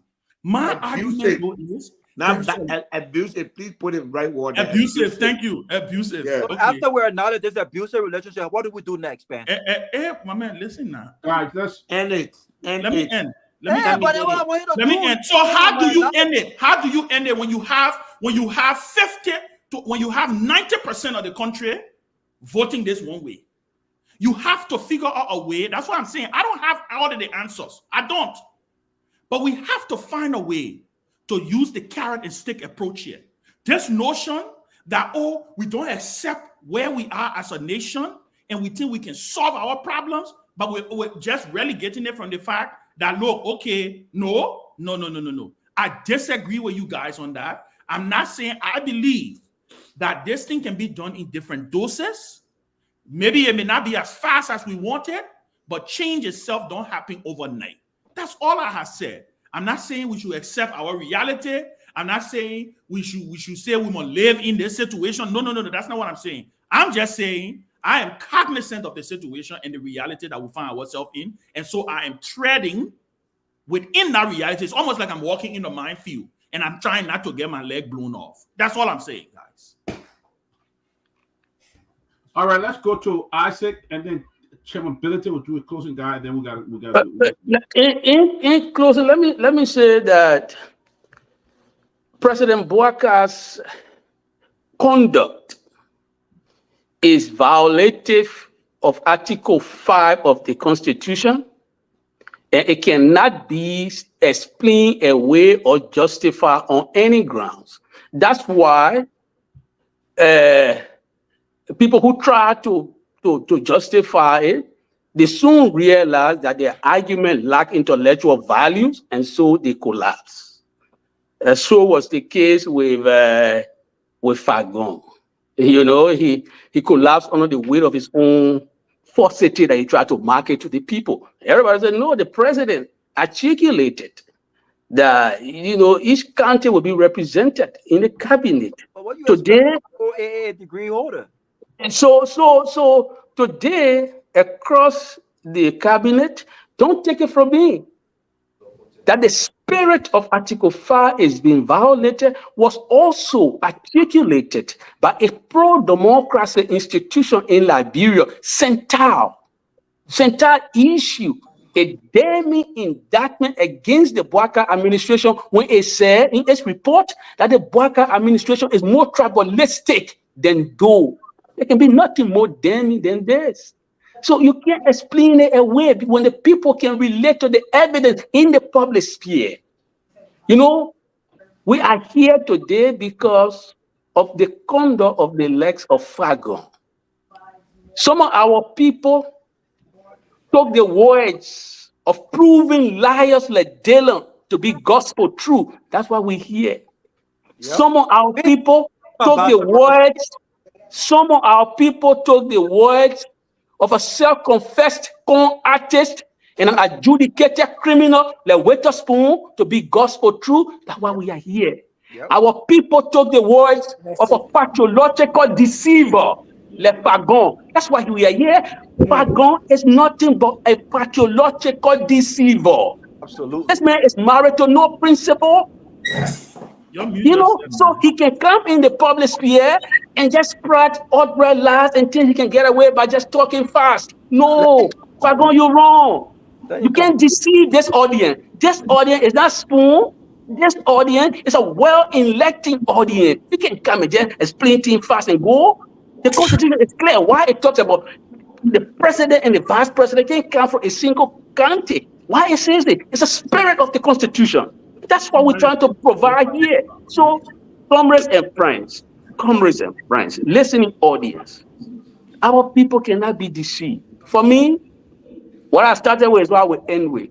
I love Kofa like a brother. I sent him a text message. I will not talk the private conversation between Kofa and I sent him a text message. I love him like a brother. I think at this stage, Kofa should be concerned about his legacy. He doesn't want to leave that place and people forget that he was speaker. He got to do something. He got to basically exercise the authority provided to him in the Constitution, which is to hold the executive accountable. To hold the executive accountable. That's the legacy. When you're looking for bad example, you go to Nyenwolo Mokomla. I don't want people to point to Kofa as a weak speaker who did the bidding of President Bouaka. I don't want that. I respect Kofa. He's a brilliant lawyer. He has an opportunity to do right by the people. Let him do it. Let him not debase himself to be presidential spokesperson or explain away the president many numerous and fruitless visit or travel. He shouldn't do it. He had to do right by the people. That's how much I can say. If our democracy will be strengthened, it will be strengthened by people with guts, by courageous men who can straighten their backbone and say no, like what John Bercow did in England when he stopped Theresa May and ended Theresa May's government by quoting the legislative precedent that stopped the president from violating the law. The president should be the first to uphold the law. Margaret Thatcher said the first duty of every government is to respect the law. Bouaka is not respecting our laws. He's not. And somebody got to tell him, say, enough is enough. I thank you to Ned for having me. I look forward to coming here whenever you want me. You can just send an invitation. If I'm not based here, I will join you. Tomalin and myself talk. I said, look, working with a place where I get very busy, but sometimes I have the time, I will come. Every time I have the time, I will be pleased to come and discuss about the forward march about our country. I'm passionate about our country. And right now, I'm prepared to go to Liberia to give Bouaka the running for his money. We need to keep a separate conversation with our people to make sure that our people can exercise their right to protest against this thing. This thing Bouaka running is a nightmare. This is a nightmare. This is not a government that's functioning to serve the people. How is Bouaka taking care of the welfare of our people when he prioritizing himself above the people? $1 million+ to buy a bulletproof Jeep for 80-year-old man who trying to kill him? How is that wise? How is that prudent? You empty meaning of prudence when you use it flagrantly. Nobody's saying Bouaka should not travel. I'm not saying that. Musa has not said that. We are saying even if Bouaka will travel, let him do it with a reasonable delegation. 30 people going on a plane doesn't serve the country. No, that's what we're doing. This conversation is a sensible conversation. It's not a propagandistic conversation. I want the president to travel, but look at the delegation he traveled with. Is it sensible for the president to travel with the least high number of delegation? No, I don't think it's sensible. This is my point, and I hope we can all come back here and look at these things and talk with all consideration of any other interest. I don't have any other interest other than to put Liberia first. Thank you. Thank you. That's your Bealded. We are putting our blood first, man. Well, it's always Brother Ben, so Professor in fire it's tonight. always good to be here. Nobody is fired tonight. Let the man talk now. It was let There's no propaganda here. If we want to go propaganda, we go. We understand propaganda. We will go that trend. We've been through it. All right. Everything. Thank you, gentlemen. Thank you very much. Nobody is propagating anything.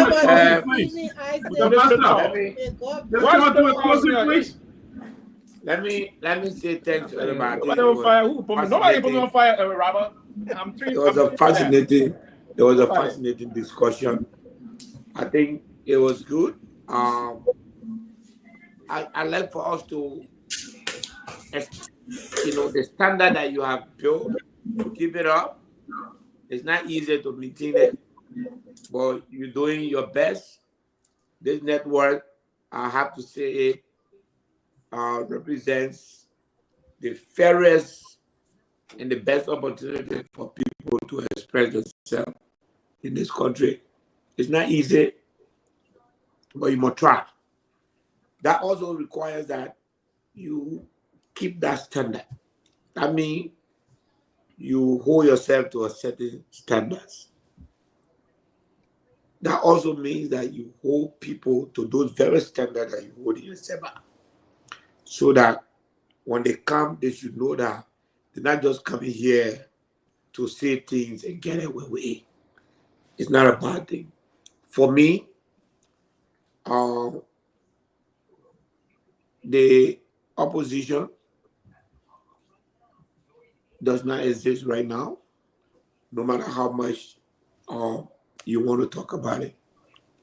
Unfortunately, the biggest opposition in the country is the CDC. Anybody who try to say anything other than that, you are just in your own world. But that organization is completely removed from the people that are representing them in the legislature. They are doing completely something different. That's what I was saying. They sometimes join the Unity Party to threaten their own speaker, which makes his position untenable all of the time. For me, if I was speaker of this place, I can guarantee you that back then they have removed me. And I will have no regret. In life, stand for something. And even if you lose that battle, you save your soul. For the record, I want everybody to know that the district that voted for Unity Party the most in Nimba County is the district that elected me. If I was an everyday politician, I'll be mindful to say that the fact is that that district has predominantly Unity Party people. And let me say something else. No other party have won election in that district besides Unity Party, besides me. All the other representatives in Nimba County District 7 have been Unity Party. As powerful as PYJ has always been, that particular district has never voted for anybody besides Unity Party. I am there and I'm telling you, Unity Party is a bad government. I don't care whether I don't become a representative next time. You're playing to New York, all of me not to be representative. If they make it New York, then I don't have to be represented. I'm not afraid of them. They are running the country badly for fear that UP is predominant in my district, so I may lose my seat, so I'm a mama war. That job that I will mama war on, I don't deserve that job. That job is not worth the life I'm living. We have to be truthful. Today, the president of Liberia has to present his travels to the Liberian people in a way that it shows how that will be effective or it will benefit the country. If you don't do that, the national team coach resigned today, the players don't have money, the hotel not pay. But these 2 trips can take care of that thing and stop national district. And you expect the LFA and the players to go out there and perform when the very players know that there are other people who are not playing football and are enjoying national resources. Great point. Excellent point. You understand? And then you say, oh, die for your country. So the other opponent, they're not going to blow in there to die. Only football player must die for their country. But those people could have, that money could have been used to help the national team today. However, if you're going to say the president trip to Rome, this is what he's going to bring to the country, the president is going to pitch for this land. If the meeting was a decision meeting, where he said the Rome meeting is supposed to be meeting to make approval for budget, and the president himself is supposed to be there to pitch so that Liberia can get what it needs for our agriculture program. They're a different thing. The board are having their annual meeting, and they were looking for guest speaker. And somebody came to say, we'll get a president. That's not what this country needs. I can tell you, if you enumerate the president's travel, he has exceeded the money appropriated for him under the budget. That's another topic for another day. But what I have to say to all of us, so keep fighting. So we guess we go all over the place like that. Yeah. We got to keep fighting. We got to make sure that this government today again, and I said to people, Senator Dillon, you get up, you say, people want to declare. I said, my brother, the legislature is sitting now over there. You are very powerful in the Senate. The Senate carry on some kind of system audit. And the audit showed that money was just vandalized. You, Dillon, you haven't said nothing about it. Then you want to make asset declaration. Asset declaration is not important as compared to money, 2.2 million scandal at LTA. Asset declaration is not important as compared to budget alteration that involve almost 20 million. Asset declaration is not important as compared to off-budget spending of over 16 million. Asset declaration is not important as compared to the audit of the national legislature. So if you want to talk about, if you, Dillon, want to talk about it, and I applaud his spirit, his new spirit that he coming with. If he's sincere about it, let him join us to go have a resolution to have the legislature audited. Then I know that he's serious. But other than that, let him get up in front of people here. Because at the end of the day, we will not be fooled. And I don't want to say warning. Then 2024, that the holiday, we will go 2-2 in the new year. We are in October. Today, Dillon was speaking. The law says 90 days to the end of the year, the budget should be presented. Where is it? We're already in October. So that means 15 days gone out of 90 days. 75 more days for the budget. These are the things that are not being done. We are in October. The legislators want to have this budget, peruse it, have hearing, and everything on it before passing it and close for the year, so that we can come to a new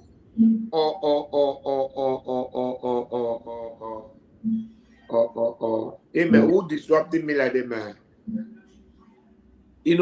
So that we can come to a new system. You're not doing that. You lawmaker. You don't want to be transparent on anything. You don't want to have audit. Then what kind of moral rectitude you have to try to hold other people outside of the legislature accountable? Until legislature can hold itself accountable, it has no capacity. And that's why the executive play with them, treating them like children, holding their salary and using it to make them to pass all kind of legislature over there. And it will not stop.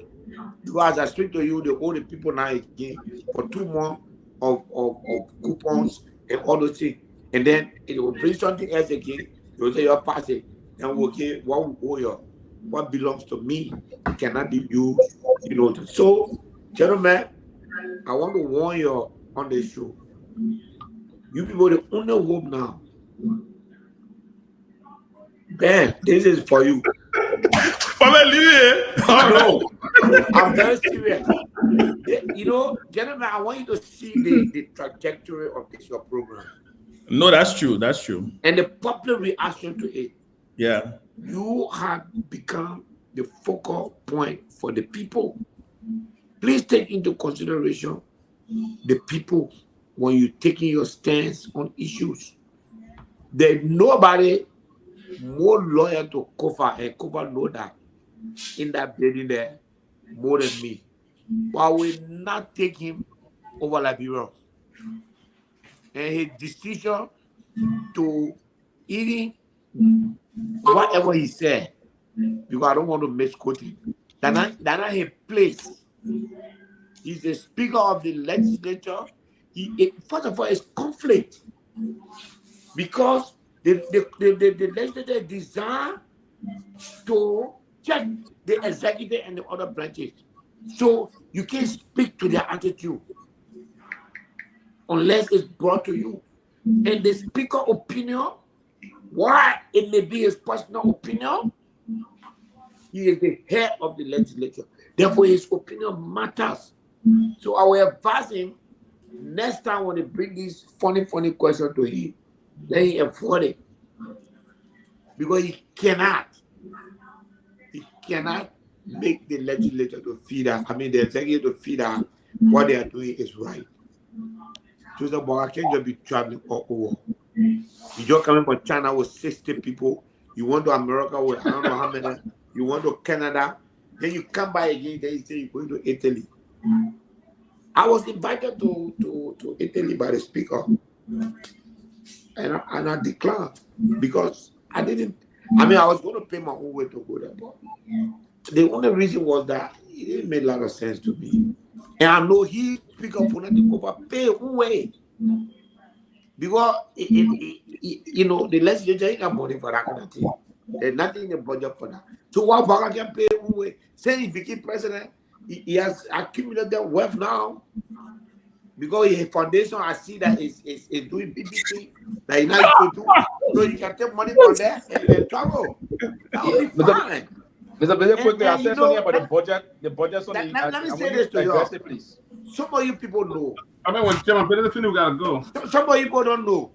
But I have an excellent relationship with Joseph Baga. 6 weeks ago, in the discharge of my duty as National Security Chair, I went to his house. I sat with him and discussed country. And where I don't agree, me and him, we can't even talk about it, because it's not in my hair and not in my face. The thing that I agree on, nobody ever in the country here to make me to change on it. Everybody say, oh, that Musa that Joe, when Joe came here and spoke, because they had people that they accused of stealing, when you talk here to defend them, I was the first person that went after him. I'm not afraid to do that. But the country is not going the way it's supposed to go. I will try, and nobody should think that I will give up. I came prepared for this job. And they the whole speaker thing. And now in my head, you can be representative and still do like a job. I'm gonna be speaker. The job that God gave me and my people gave to me from Liberia, and nothing will pass by me. And I promise the people I will not let them down. I will not let each of you here. You stood by me. Pewee just talking. When I was being insulted, disrespected, you see, I would not let you down. And to let you to not let you down is to stand up to this government. And not just to the government, to the people who have collectively abused this country. And you see opposition and government working together in the legislature. Who is a victim? As Grace said, Liberia. But guess what, Grace? The part that I want you to understand in your statement is that the victims are also perpetrators. Because they Liberian people, they blind, they can't see nothing. When the people come and turn their faces around, they will go and vote. And as long as they're voting with the back of their hair, the same result will get here, will get it. So if they want good government, only they can make the change. And you got two parties have monopolized power, and there's no chance. I'm not seeing it of us taking the country from that direction. So until they get tired, we gotta let them go. But some of us will not go with them. That play they carry themselves, will not go with them. We stand, and a few Liberians will stand up to change this country. No matter how difficult it will be, few of us. And Ben, you want join, you can join us. You want go join the No. Let Ben go with them. So Ben is one of the funniest. John, your wedding. I want to make sure. I wasn't following. I was reading something. No. But I want to make sure that Ben join us. To do what? When Barack Obama to close decided that he wanted to run for president. Anyway. He invited only 12 people in the backyard to let them know that you were running for president. Yep. Don't think that change is not possible. Well, I didn't say that though. We can change this country, and let's not give up. But giving up is to say that the next election will be won by CDC or United Party. Let us be the alternative to ourselves. So and who winning the next election? To ourselves, excuse me, Ben, I can be close. I know I'm touching your call, but let me finish. To be the change, we must look in ourselves and identify something that we are doing differently. If you cannot see something that you're doing differently, that means you are not part of the change. And also to the diaspora community, we're going to fight for you. Because the Constitution of the Republic of Liberia is very clear for absentee vote. The presidency of this country was decided by 24,000 votes. There are more than 200,000 of you out there that, according to our Constitution, you should have the right to vote. Therefore, you can actually decide who is the president of Liberia. That is the next battle we are taking, to change the election law, to make sure that the part of the election that the election law that call for absentee ballot, and we'll work with our brothers from the advanced country, like starting with Europe and America, so that all the money you dumping on these so-called political parties and they're not doing nothing for you, raise it yourself, put a system together that will make a transparent vote possible, and then come, let's present a case to the Supreme Court to issue writ of mandamus on the Election Commission, so that you, Liberian, your money is important to them. But when they say vote, they want to make you outcast. When you come in the country here, they don't even want to look at you. When some of you take your time to say you want to run for representative, they chastise you, they make it on that. If you are money, if they are vote not for you, they are money for you. Take money out of it. Lofa, what are you running to in Lofa? So we need to change that. Mr. Bealded, So that you can even stay over there and elect representatives. You can stay over there and decide who become speaker. You can stay over there and decide who become pro temp. That's why the Jewish community and other communities are powerful in America, because they fight for themselves. You have over 200,000 votes in America. The president of the United States will listen to you. If you put yourself together, he knows that if he doesn't listen to it, the reason why no development coming from America here is because the diaspora community has not stood up for their country. If you stand up to tell America to demand a certain kind of governance, America, knowing that you have vote, America will behave properly. You understand? In spite of the fact that the United States government does not agree with Israel. What did they do yesterday? They sent missile defense system to Israel. Because you know what? The Jewish power in America is heavy. Liberians, you can do that. If you think that the policy towards Liberia is going to change by stroke of the other, not true. Only you can change it. Go to your lawmaker, go to your senator. Make sure that your voice counts and come home. Don't let them frustrate you in this country. Don't let them, because most of you are already, I can see it in your faces, you're already frustrated. You don't want to do nothing with this country. Don't let nobody do that to you. You are defended. I mean, you are protected by the Constitution. But once in Liberia, and always in Liberia, the Constitution says absentee ballot is accepted. You don't vote for it. I never asked you to put money together to give it to me. Put money together for yourself.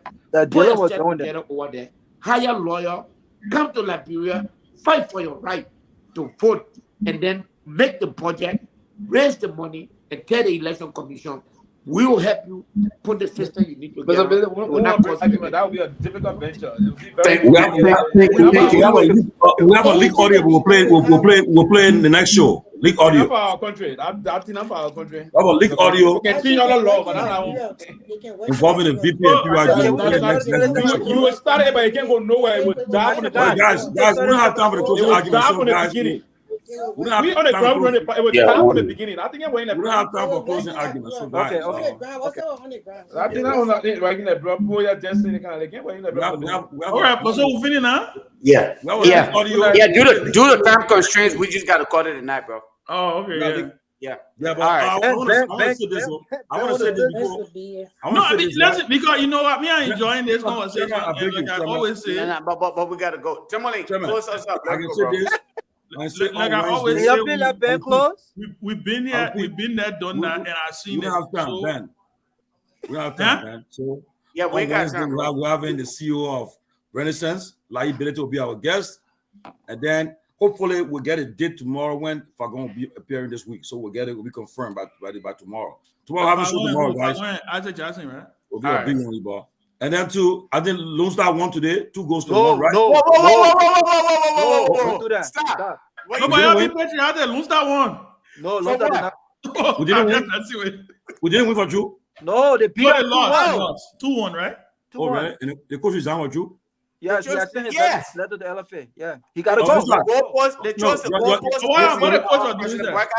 coach has no idea what he's doing. Very inexperienced. Our coach will reject his resignation. No, don't reject it. He must go. Don't start it. Yeah, he must go. He must go. That dude is better than any other coach you probably. No. That's a lie. Diba got a better record than him. Oh, please. I agree. That's fact. Look at this. We said, dude, we are not investing in sport. I agree. That's a different argument, but Diba got a better record than him. Why you not investing in sport? Lofa, why are you not investing in sport? That's why I said we're not investing in sport because we're using the money to buy bulletproof vehicles for President Biden. The worst part about it, we selected the goalpost that facing his house, and that was a bad decision. I have a last thing to say. I'm speaking directly to the President Walker. As you make a decision for the LDA, the DA position, please, you have to consider on Ashra Pewee as one of the head of the DA, one of the guys will be the DA official. Ashra Pewee is prepared.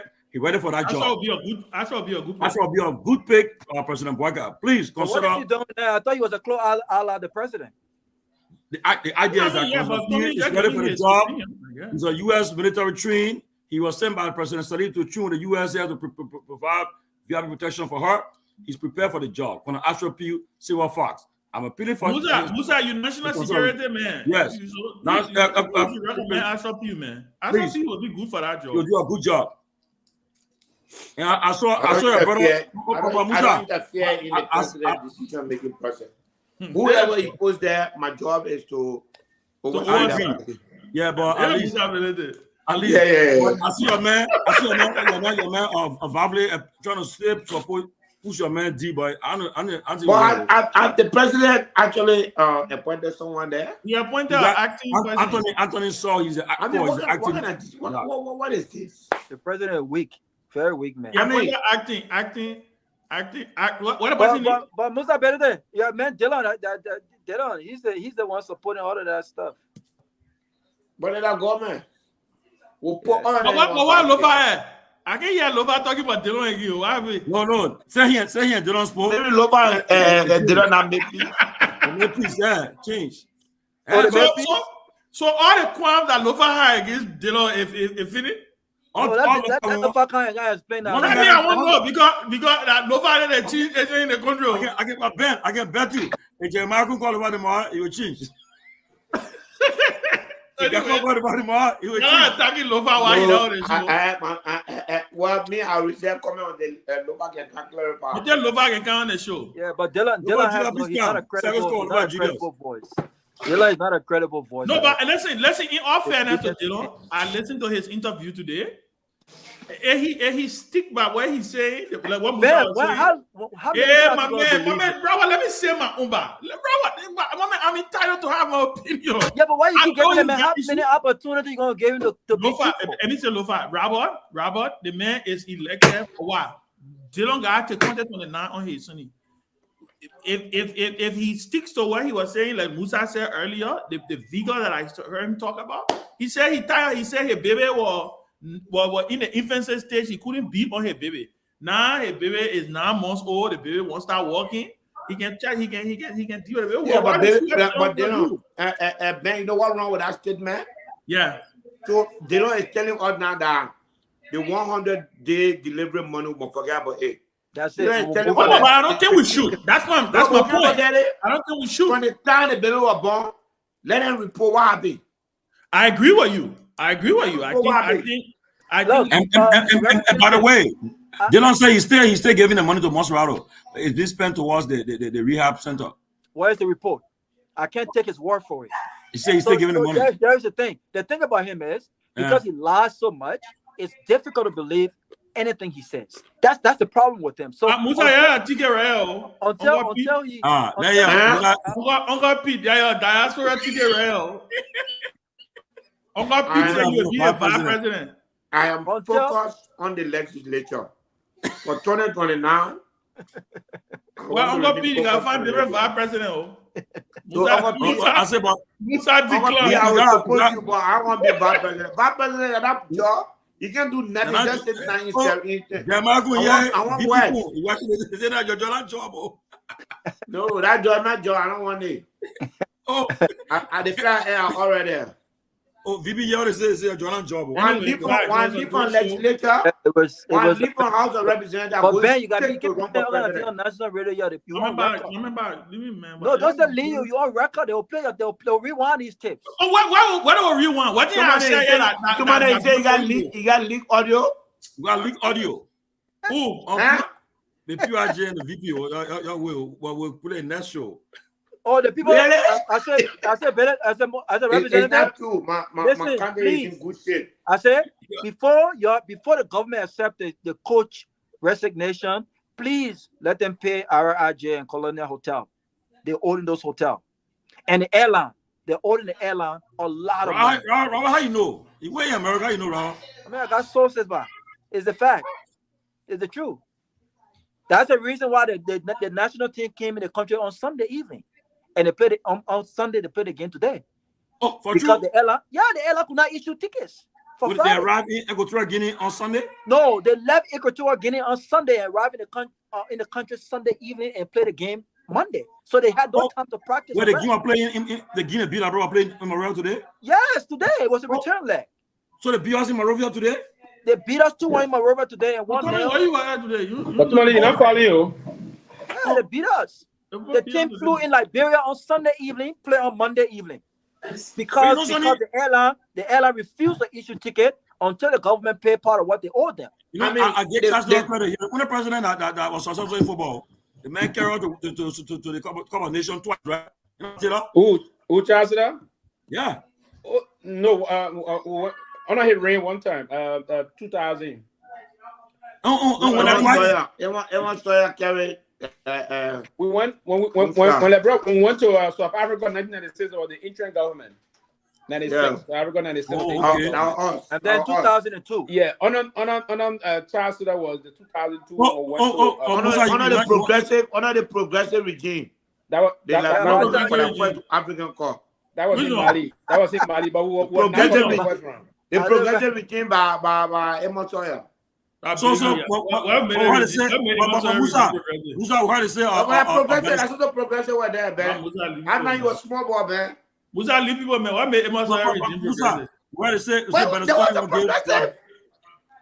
I'm a real regime, What to say now? You don't know who are the progressive Liberia? That means you don't even know Liberia political history. No, I say your regime or Moria regime. Whatever it is, the progressive, our regime, the politicians that took government, went in government and left government, they never had anything, they never built mansion, they lived common life after leaving government. Only those people. And I'm not no other group of people say that. All your men and I in government. No. That's not what Prince Johnson said. Prince Johnson said y'all had a bank vault key. Prince Johnson said it. He said he get it. He said he get. Oh, you said don't comment. Yeah. Another bit, Mr. Bealded, another thing folks say on a more serious note that the interim government under Dr. Amos Sawyer wouldn't do any check record. They were one of the most corrupt administration. I saw your son now. No. It's not about that. Listen, you know that cannot be true. 1 minute, Mr. Bealded. That is still propaganda. The Unity Party. They did to see that what it did. That what it did that time against a chancellor. But these are the people. The Garguah Matthew, the Amos Sawyer, the people there went into government, served high level. Who they are, man? Something wrong with it, man. Give me a. Yeah, but can I have my twin brother? No, but Mr. Bealded, I don't want to always say that. Musa, pick coming after the show. Musa, national security meeting for the strategy room.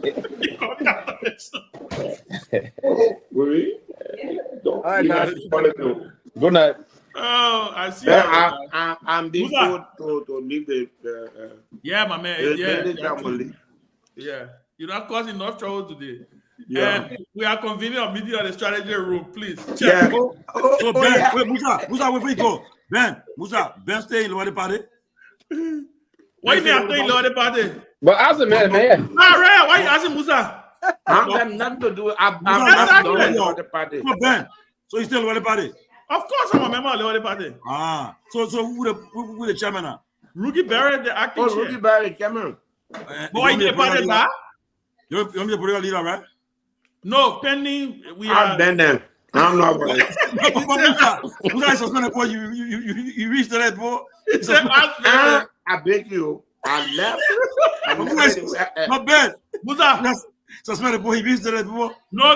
Listen. We are having some reconciliation meetings happening now. So, Dylan, you're Mr. Suspended? In the next couple of days, the party will be making a statement. They haven't paid their dues. They haven't paid their dues. In the next couple of days, the party will be making a statement. Forget it. That's all I can say. They have to, and make sure before you reinstate them, they pay the outstanding dues. My man, we reuniting the party. Even Musa will bring Musa back. I beg you. That part of my life is gone. No, I see you, man. All right, bye. Buza join no party, yo. With our party coming. Our party coming 2027. With our party. Which party you get, Dominic? Our party coming. Our party coming next year. You see our party. And you know what I can enjoy the citizen and be clapping for Buza. I'll tell you, say. The man I deal with we UT. And they get flipped. All right, guys. Chairman, we'll see you.